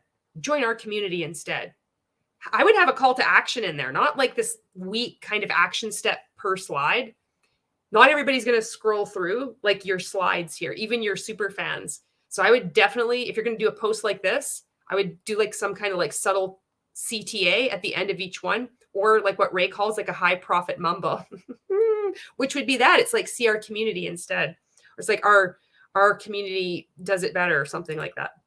Okay, the second one, talk about how much money you make in your company's compensation plan.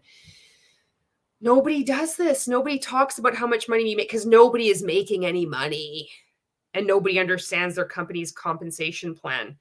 So your advice is talk about the transformation that network marketing offers. Hasn't it benefited you in more ways than money? But it hasn't. We're all just brainwashed. We all really love it. So instead, it would have been like, I wouldn't even go the money route. I would say post pictures of how much you get paid on Facebook. Be very specific. The more specific, the more like people can like get a clear idea in their mind what you're trying to convey. So, and it doesn't matter if they've never done this specific thing, but they've seen other people to do it. And it's much more like broadly like applicable to people throughout the multi-level marketing industry. So everybody has seen like a Hun say, look, I get paid 5 times a month or 14 times a day. And they'll like blur out their paycheck, which is like $2 or $20. I would address that. And then instead be like, no, talk about the benefits of of getting paid. None of this transformation. I know you're trying to sell this transformation, but I think it's too ambiguous. I think you could be doing better. I think you could be showing up more powerfully. You're successful when you hit blank rank. So don't stop until you get there. Nobody says this either. How the fuck does this guy have? Well, people are probably saying the same thing about me because nobody says this. I've never heard anybody say this. Maybe in 1990. You're successful when you hit blank rank. So don't stop until you get there. He explains this mentality is why people have such a bad taste in their mouth about MLMs. That's why. That's the reason why. It has nothing to do with anything else. It has nothing to do with the fact that over 99% of people have to lose. And it's more than that because the churn rate every year, it's like 50 to 80% of people quit every year. And the same fuckers are at the top year after year. So that 99% is actually more than 99%. Hey, Sam, I feel like I'm becoming like one of those preachers. It's like I'm like the proselytizing. Ray would say, it's like, you never become that which you despise, which is so weird because it's like you don't want to become what you despise. But he would say it like, if you are jealous of me having all this money or your upline having so much money, you're never going to attain those riches. And so that was this line, and we all knew it by rote. We would say it's like you never become that which you despise. So he says this mentality is why people have such a bad taste in their mouth. Success can happen before you hit that top rank. It's about impact, not rank. And what does that mean? Impact. It means you get a message from someone saying, thank you so much for selling me this shampoo. I feel so much more confident. And I just made my first sale and I did my first Facebook Live video and I feel so happy and grateful. Is it that you've opened up a school in a fucking another country that didn't have a school? They say shit like this. Is it that you started your own nonprofit? Like, what is impact? And why do you capitalize these words? It's fucking weird. So that's Bob. Oh my God, he still has another slide. The end. If you thought this was helpful, no. He's giving them too many choices. If you thought this was helpful, follow me at Bob Heilig if you're in network marketing or want to be. 2, share this with at least one person who think might benefit. He's got another typo. That's Bob for you there. So that's what I wanted to show you. That's Bob Heilig. He was trained by Ray. I'm going to read your comments and then I'm going to take off here. I'm on my last set of night shift here. I work 4 days on, 4 days off. And so I go back in for one more night shift and then I'm off. So I thought I would do a live video in between. Caroline, it's an equal ladder of opportunity for everyone. Monica says, what specific company, Tupperware or Avon, came to mind? You know what? Let's look them up. Let's see. Let's see what company, what MLM was Bob Heilig in? I bet we won't find out. They always hide. But they're not being secretive or deceptive. They're just, you know. This is weird. Like I'm typing this in and Google, it says, what MLM was Bob Heilig? And then Born In is the second one. Bob Heilig attended last year's Top Earner Academy. Oh, this is with fucking Ray. Hi, I'm Bob. I'm an entrepreneurial husband, father, and regular guy. What does Bob Heilig sell? People don't know because he's hiding it. Plexus. Oh, maybe it says Plexus Distributors. Oh, wait, this is from Behind MLM. Okay, I think I found an article here. Let's see. I'll pull this up for you. Let's read this article together. Let's see. So this is Behind MLM. I don't know. Plexus Distributors told their business is an assignment from God. I hope this is it. Oh, it is. Okay, so I don't know what company he is in. We don't know. But he did speak at Plexus. This is June 21st, 2019. A keynote speaker at a Plexus corporate event has told attendees that building their business is an assignment from God to help you build your faith. Oh, this is where it's going. Plexus are currently running their 2019 Rise Up convention in Las Vegas, Nevada. Plexus distributors pay up to $129 to attend the event, which the company markets as the must-attend Plexus event of 2019. I paid $497 US to attend Rank Makers. It was more expensive than fucking Monations because I got the VIP. I had a purple ribbon. And then the next year I bought Super VIP. That was an excellent investment. Plexus's keynote speaker on the last day of the event was Bob Heilig. So this is the keynote speaker. So I think he's only been a keynote speaker once. That was with Plexus in 2019. So this is how they promoted it. This can't miss training session will feature network marketing guru and founder of your virtual upline, Bob Heilig. And then all the fucking women in Plexus are like, yeah! And there's they have fucking music that'll come out and he'll be like walking across and, hey everyone, hey Plexus. I just want to say, you are all winners here. Thank you for coming to Plexus. This shows that you believe in yourself and in your business. Give yourselves all a round of applause and I'll be like, yeah! That's what I did. I'm like, yeah, fuck. Heilig begins his speech at the Plexus event by building up to the message, you are enough.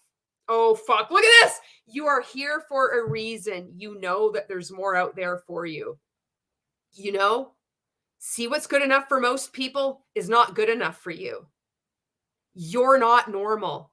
This is not normal. Coming to a place like this is not normal. Your friends think you're crazy, don't they? Your family thinks you're out of your mind. I've got news for you. You are. And you need to celebrate that. And they'd fucking like, yeah! Bob Heilig then tackles fear for about 15 minutes, which eventually leads to faith. And here it goes. Your plexus business is an assignment from God to help you build your faith. Rise up. Oh my God. Why is it always with God and multi-level marketing? Any other job, you know, any other job. But then it's like you need to have this holy, it's like the fucking Crusades. You're on this holy path and damned anyone that gets in the way. It's like they have the fucking flaming sword and they're going, like, what are you going to do? You're going to like cut your fucking friends and family out. You are anti-MLM haters. Ooh, you're holding me back from my greatness. Fucking what? Selling juice plus powder? Mixing it up with some fucking pomegranate and water? Palm juice? You like the taste and you're going to build an empire? Like, fuck, come on. Jesus Christ. What the fuck? Okay, it says, and this is my other message for you today. I believe that your plexus business is an assignment from God to help you build your faith. That's so fucked up. This is really, and it says, instead of eyebrow raised skepticism at the manipulative suggestion God wanted them to join Plexus, Plexus distributors cheered and applauded Heilig on. Oh, this guy is so gross. Oh, Bob. No, this is not fucking okay at all. And this is gross. This is so fucking dark.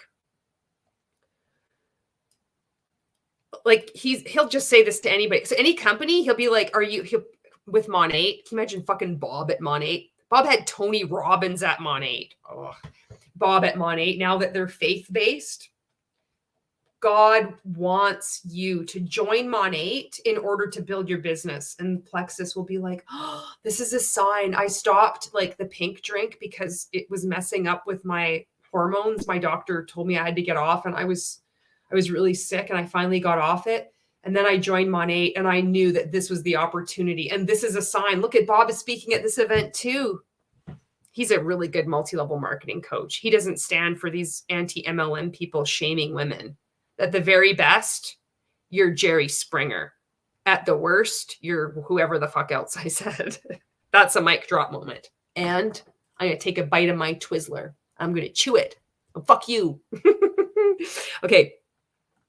Whatever your belief system is, yeah, after he says it's an assignment from God. Whatever your belief system is, I want you to realize that there is a higher power directing your steps to put you in these seats today. This is so dark.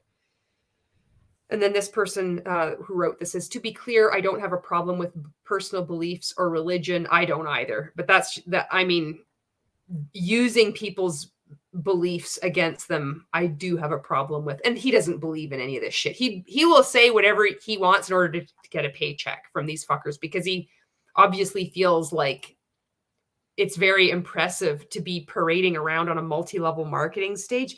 Like, can you imagine, like, this is the sum of your life, that you feel important, to have people that are brainwashed, that are sleeping 6 to a room, to be staring up as you're walking back and forth on a multi-level marketing stage. Oh, it's so dismal. That's not powerful.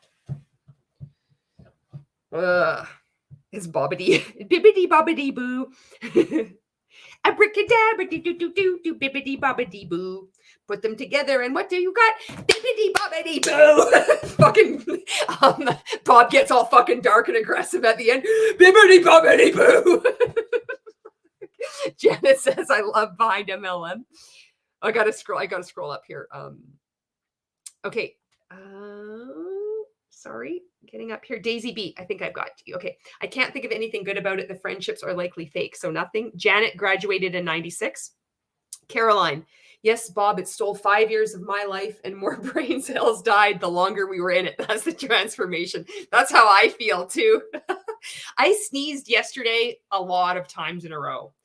And I remember as I was sneezing, I'm thinking I don't even know if this is true, but I was thinking, much like Bob does in the shower when he's washing with his Axe body spray, and he's like thinking of all the haters. I too, as I was sneezing, I was thinking of like, how many brain cells am I losing right now? And I thought I'm losing less than what I lost in rank makers for 5 years. Ria Jays says, I think one reason I like hanging around here is because we're about the same age. Most YouTubers make me feel like the fun but slightly old aunt. I think it's important to have different, I know it's important to have different perspectives and different ages, because, you know, you grow up at different times and you still can relate to people, like, regardless of their age or generation. But there are certain things, like just different references that people will get, and even like your type of humor sometimes, where it's just, you just are understood, Ria, I used to feel exactly like you did. I felt that I was alone on YouTube. But what I found was when I began this YouTube channel, other people ended up finding this content, and now it's really good. Monica says, notice how he has not mentioned talk about the income disclosure statement. Not a single coach ever mentions the income disclosure statement. I wonder why. Not one ever talks about the compensation plan. Ray talked about the compensation plan once, and you may have seen this. You probably, if you've seen any of Ray's training, you've seen it, because he only has the same shit he talks about over and over and over again. And one of them is like this conversation that probably never happened, but yet again, where he showed up powerfully and completely destroyed someone who had the audacity to question him. And he's on this phone call. This supposed conversation goes, it's like, well, what's the compensation plan? Like, this person who's going to, he's like, why should I join you? What's your compensation plan like? And Ray's talking as if this guy is just this piece of shit, stupid dummy that, like, how dare him actually question me? Because I'm in multi-level marketing. I have the keys to success. I have the tools. This guy doesn't know what he's doing. He should just be listening. And he's like, well, did you know your compensation plan in your last company? And the guy's like, no, predictably says no. And then Ray's like, well, how's that working out for you? Or some fucking thing like that. Like, as if meant to say, like, knowing it didn't help you succeed in your last one. So how is knowing it now going to help you succeed in this one? Knowing it, nobody knows it. Even the people that create it don't fucking understand it. There's that emoji with the eyeballs that go like this. It's like in those circles. That's what they see. They're just like, I don't even fucking know it. And it doesn't matter. They're like, they get to the end. It's just like, oh, just put some numbers in there. Like now they've got just Chat GPT. They just figure it out. Nobody's going to look at this anyway. How the hell did I get on that one? Oh, I was talking about the income disclosure statement. So that was about the compensation plan. That's the only training that I know of that Ray has ever done about a compensation plan. Never has he talked about doing a profit and loss statement or tracking your expenses and your income. Never has he talked about looking at an income disclosure statement. Never has he addressed the statistics put out by the Direct Selling Association. They've got a schwackload of them. There's more than just what John Taylor has put out with the FTC. He could look at just the Direct Selling Association. None of these fucking coaches do. They could look at anything. They never address them. They always go back to, like, real estate. We're not talking about real estate. We're talking about your own industry. Well, in real estate, in cows, 1 in 22 adults in the United States every year gets killed by a cow. And of those, 75% were intentional. Therefore, network marketing is a beautiful level playing field industry. Sign up. High Altitude Potatoes, ground floor opportunity right now. High Altitude Potatoes. It's launching in Canada, US, and the UK simultaneously. You can get in on this right now. Ground floor opportunity, only $197. There's going to be, this is limited. Tomorrow, this opportunity is going to be over. It's going to skyrocket up to $497 a person. You could be getting in. Janet says, night shift is so hard. I worked from 8 p.m. to 4 a.m. for 13 years and I never got used to it. Yeah, it's rough. I am allowed to sleep though. I get to sleep, but you're kind of still like awake, but I'm not like up all night. Asha, hello, Asha. Caroline says, the spiritual manipulation makes me so angry. Me too.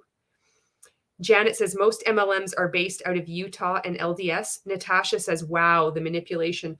Monica says, they sell it like the MLM is the only solution for everything and the only job that is the best. Everybody wants to be a business owner and sell shit. No other job or career matters. Yes. There's such a disdain. It's so weird. And I think I think as more people come forward and share their experiences and people that have been outside of multi-level marketing, just asking like you ask these thoughtful questions and make these thoughtful comments, people see it.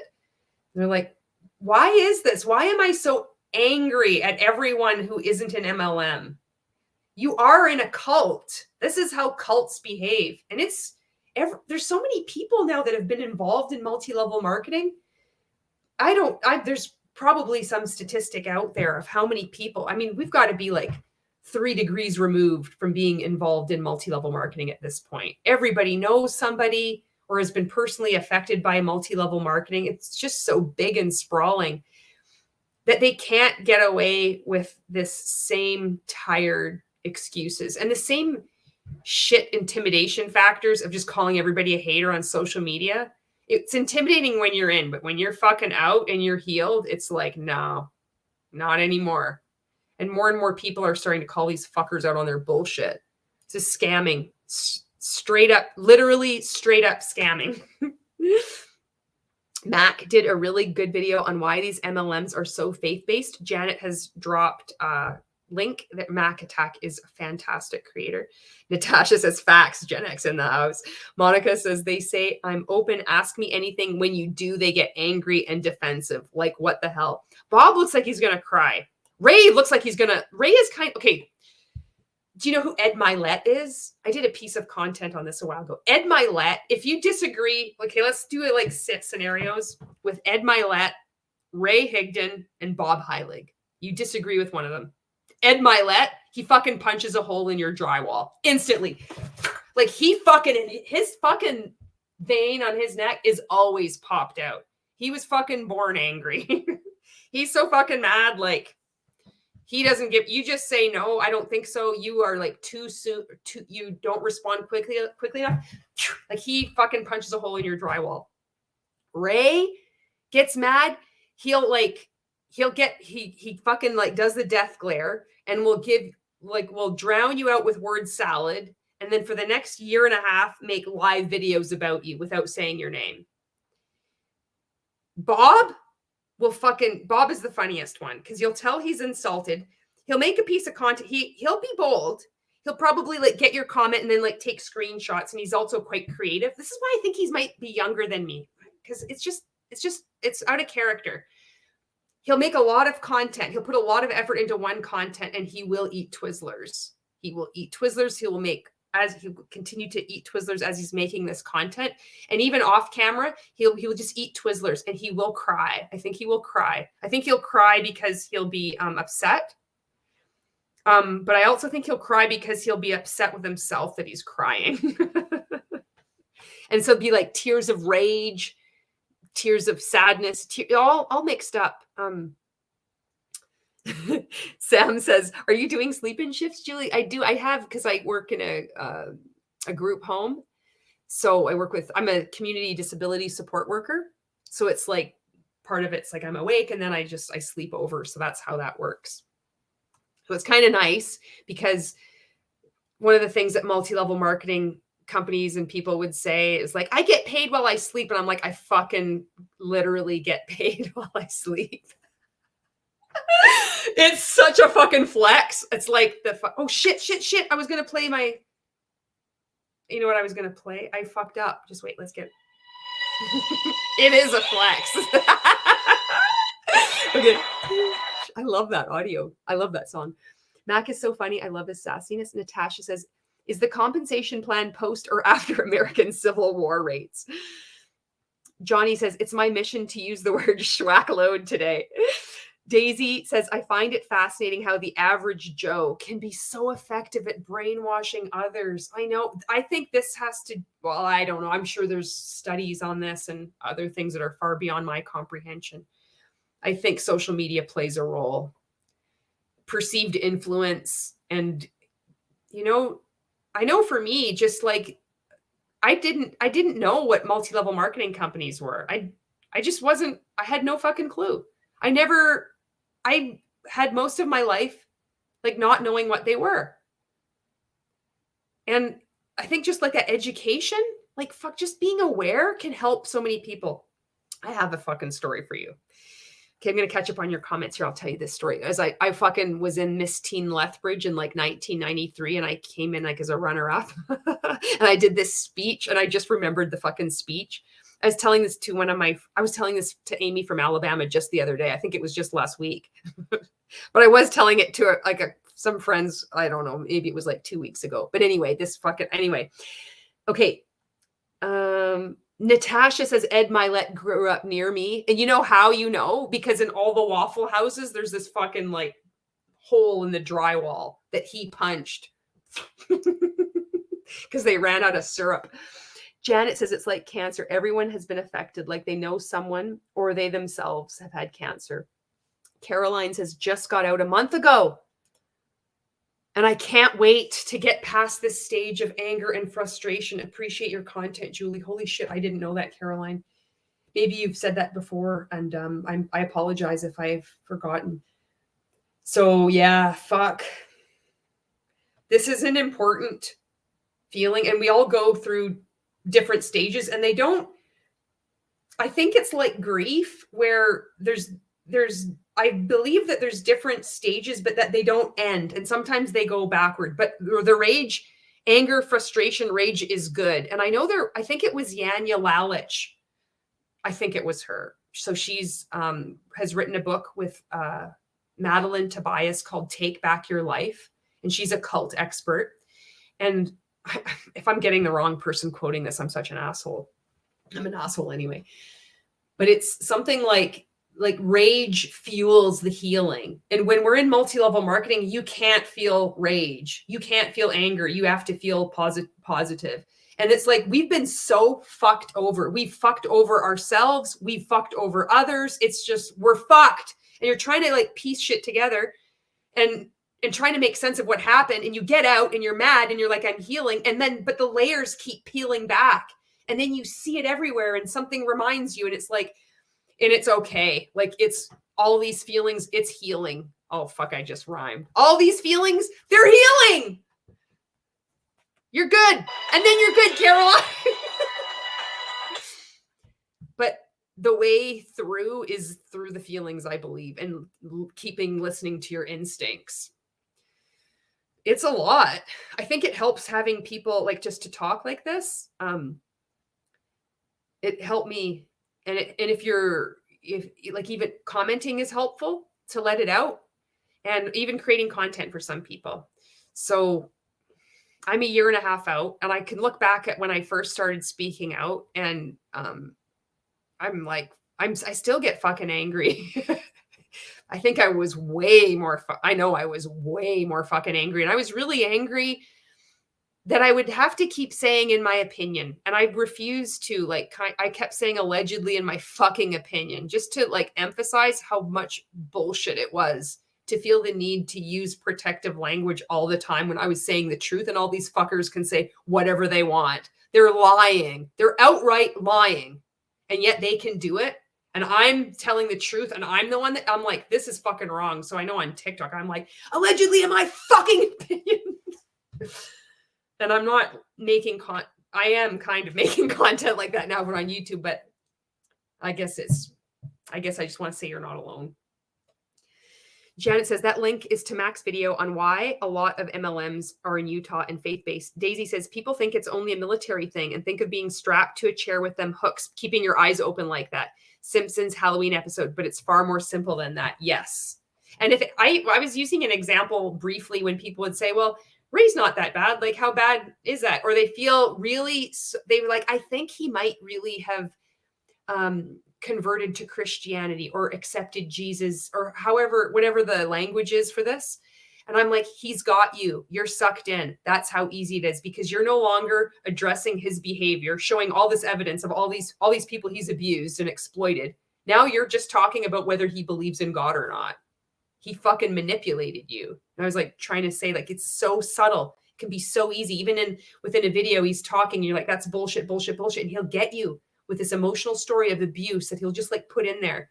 And you can be like frustrated. You could be like, this is bullshit. And you'll still feel sorry for him. It'll be fucking subtle. And it's like, it's amplified when you're in but it can happen just being outside, you know. And that was one of the ways I was trying to like show people like this isn't about like being strapped to a chair, and that it's just defending purchasing Monat products from your niece because you believe you're helping her grow her business. Like you're involved in a cult, you know, not you, but specifically. Natasha says MLMs use the same sales tactics as pimps. And Daisy says, so proud of Caroline, it'll pass. Oh, this is good. We've got lots of people giving you some support and encouragement, Caroline. Congratulations on getting out. It's a big deal. Janet says, congrats, Caroline. Glad you are out and are here. Monica says, it still shocks me a little bit at the level of emotion the coaches, Huns, or MLM people react to a simple question. But it's like you said, because it's a cult, they can't tolerate anyone who questions them. Sherry says, yay, Caroline, so happy for you. And Monica, yeah, I know when I would get immediately defensive if anybody said that I was in a pyramid scheme, or they even like was like trying to say like, isn't the market going to be saturated? I went into attack mode.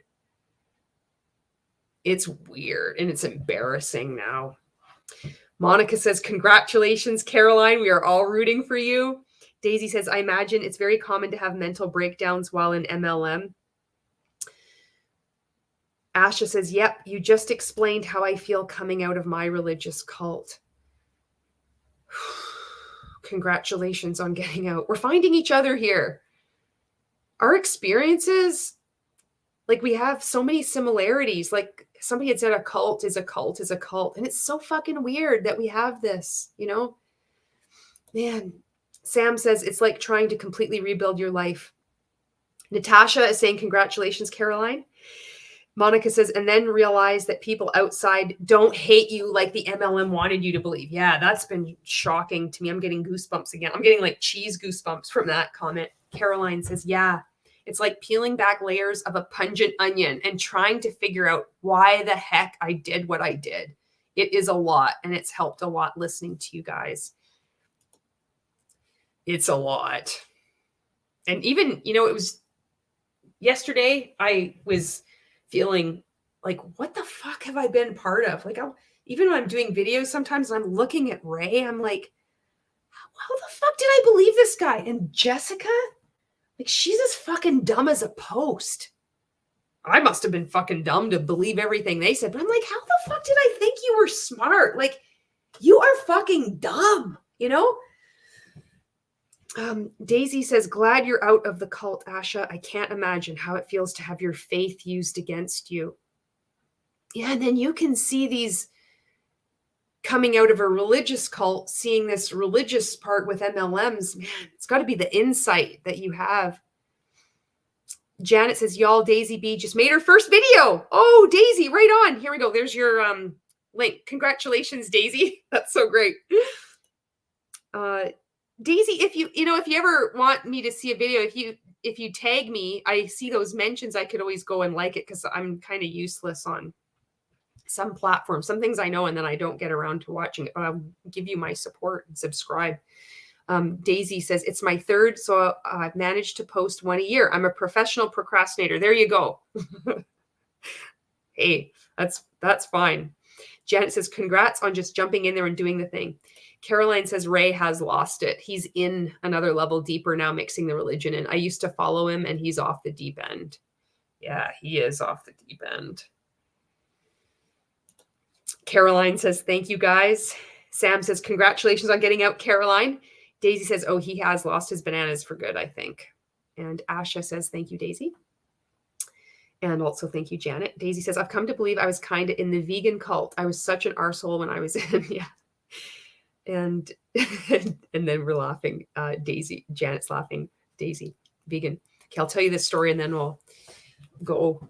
The fuck was I going to tell you? Oh yeah, this speech I did. So it was like Miss Teen Lethbridge, 1993, and this is where you start remembering things of who you were before. And I know this is like before, but the way like my experience has been being in multi-level marketing and especially rank makers is it's like you remember the parts of you that you were who you were. And I like to do shit that was different. I like to be a little shit, you know?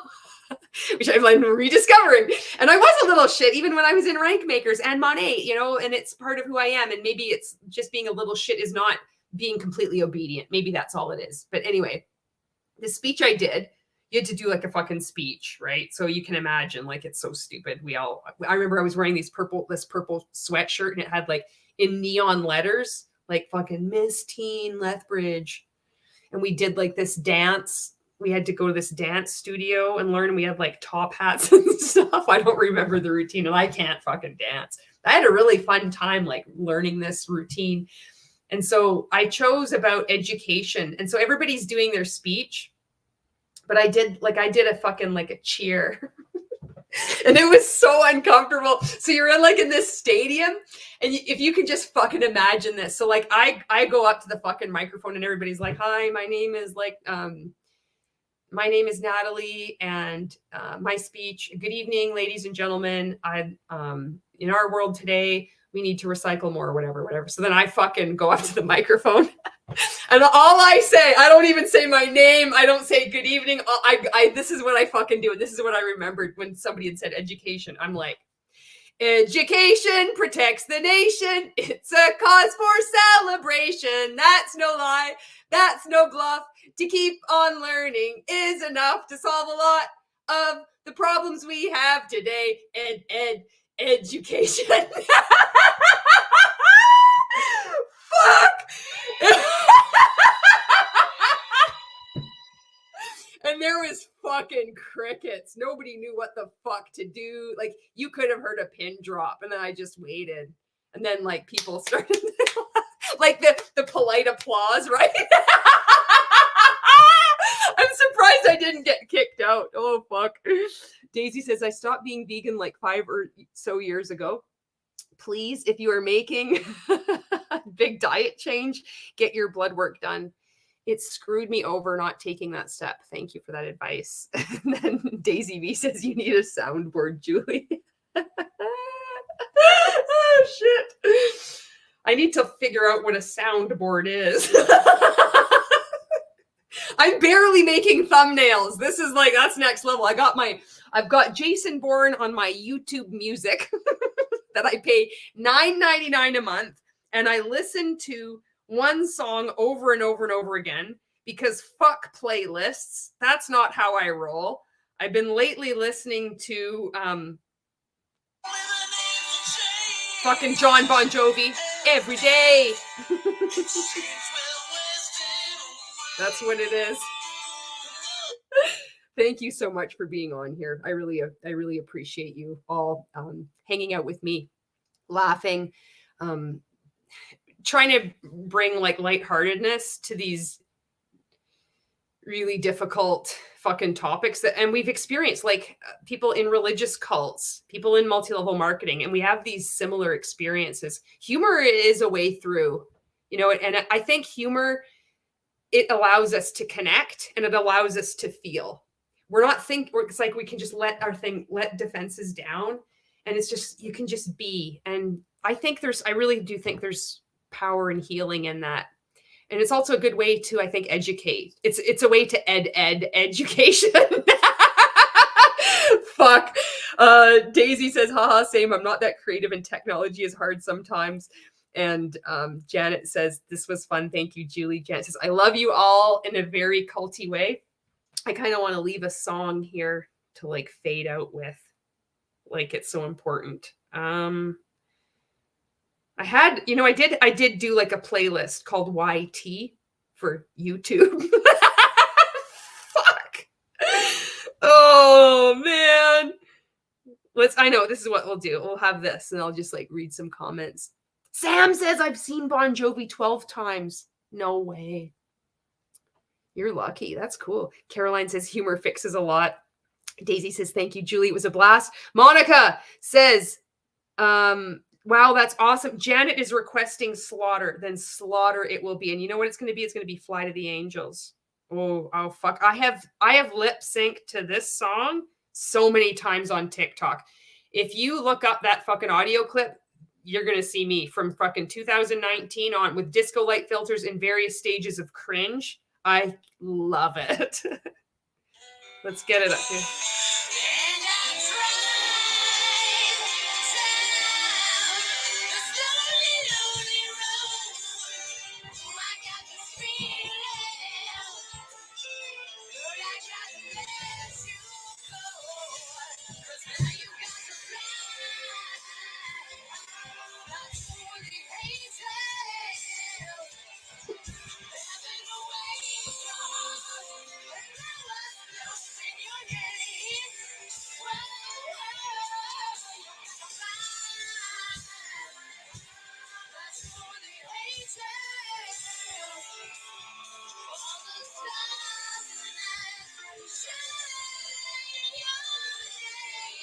My vein pops out like Ed Milet's. All right. Thanks so much for watching, and I'll see you in the next video. Bye.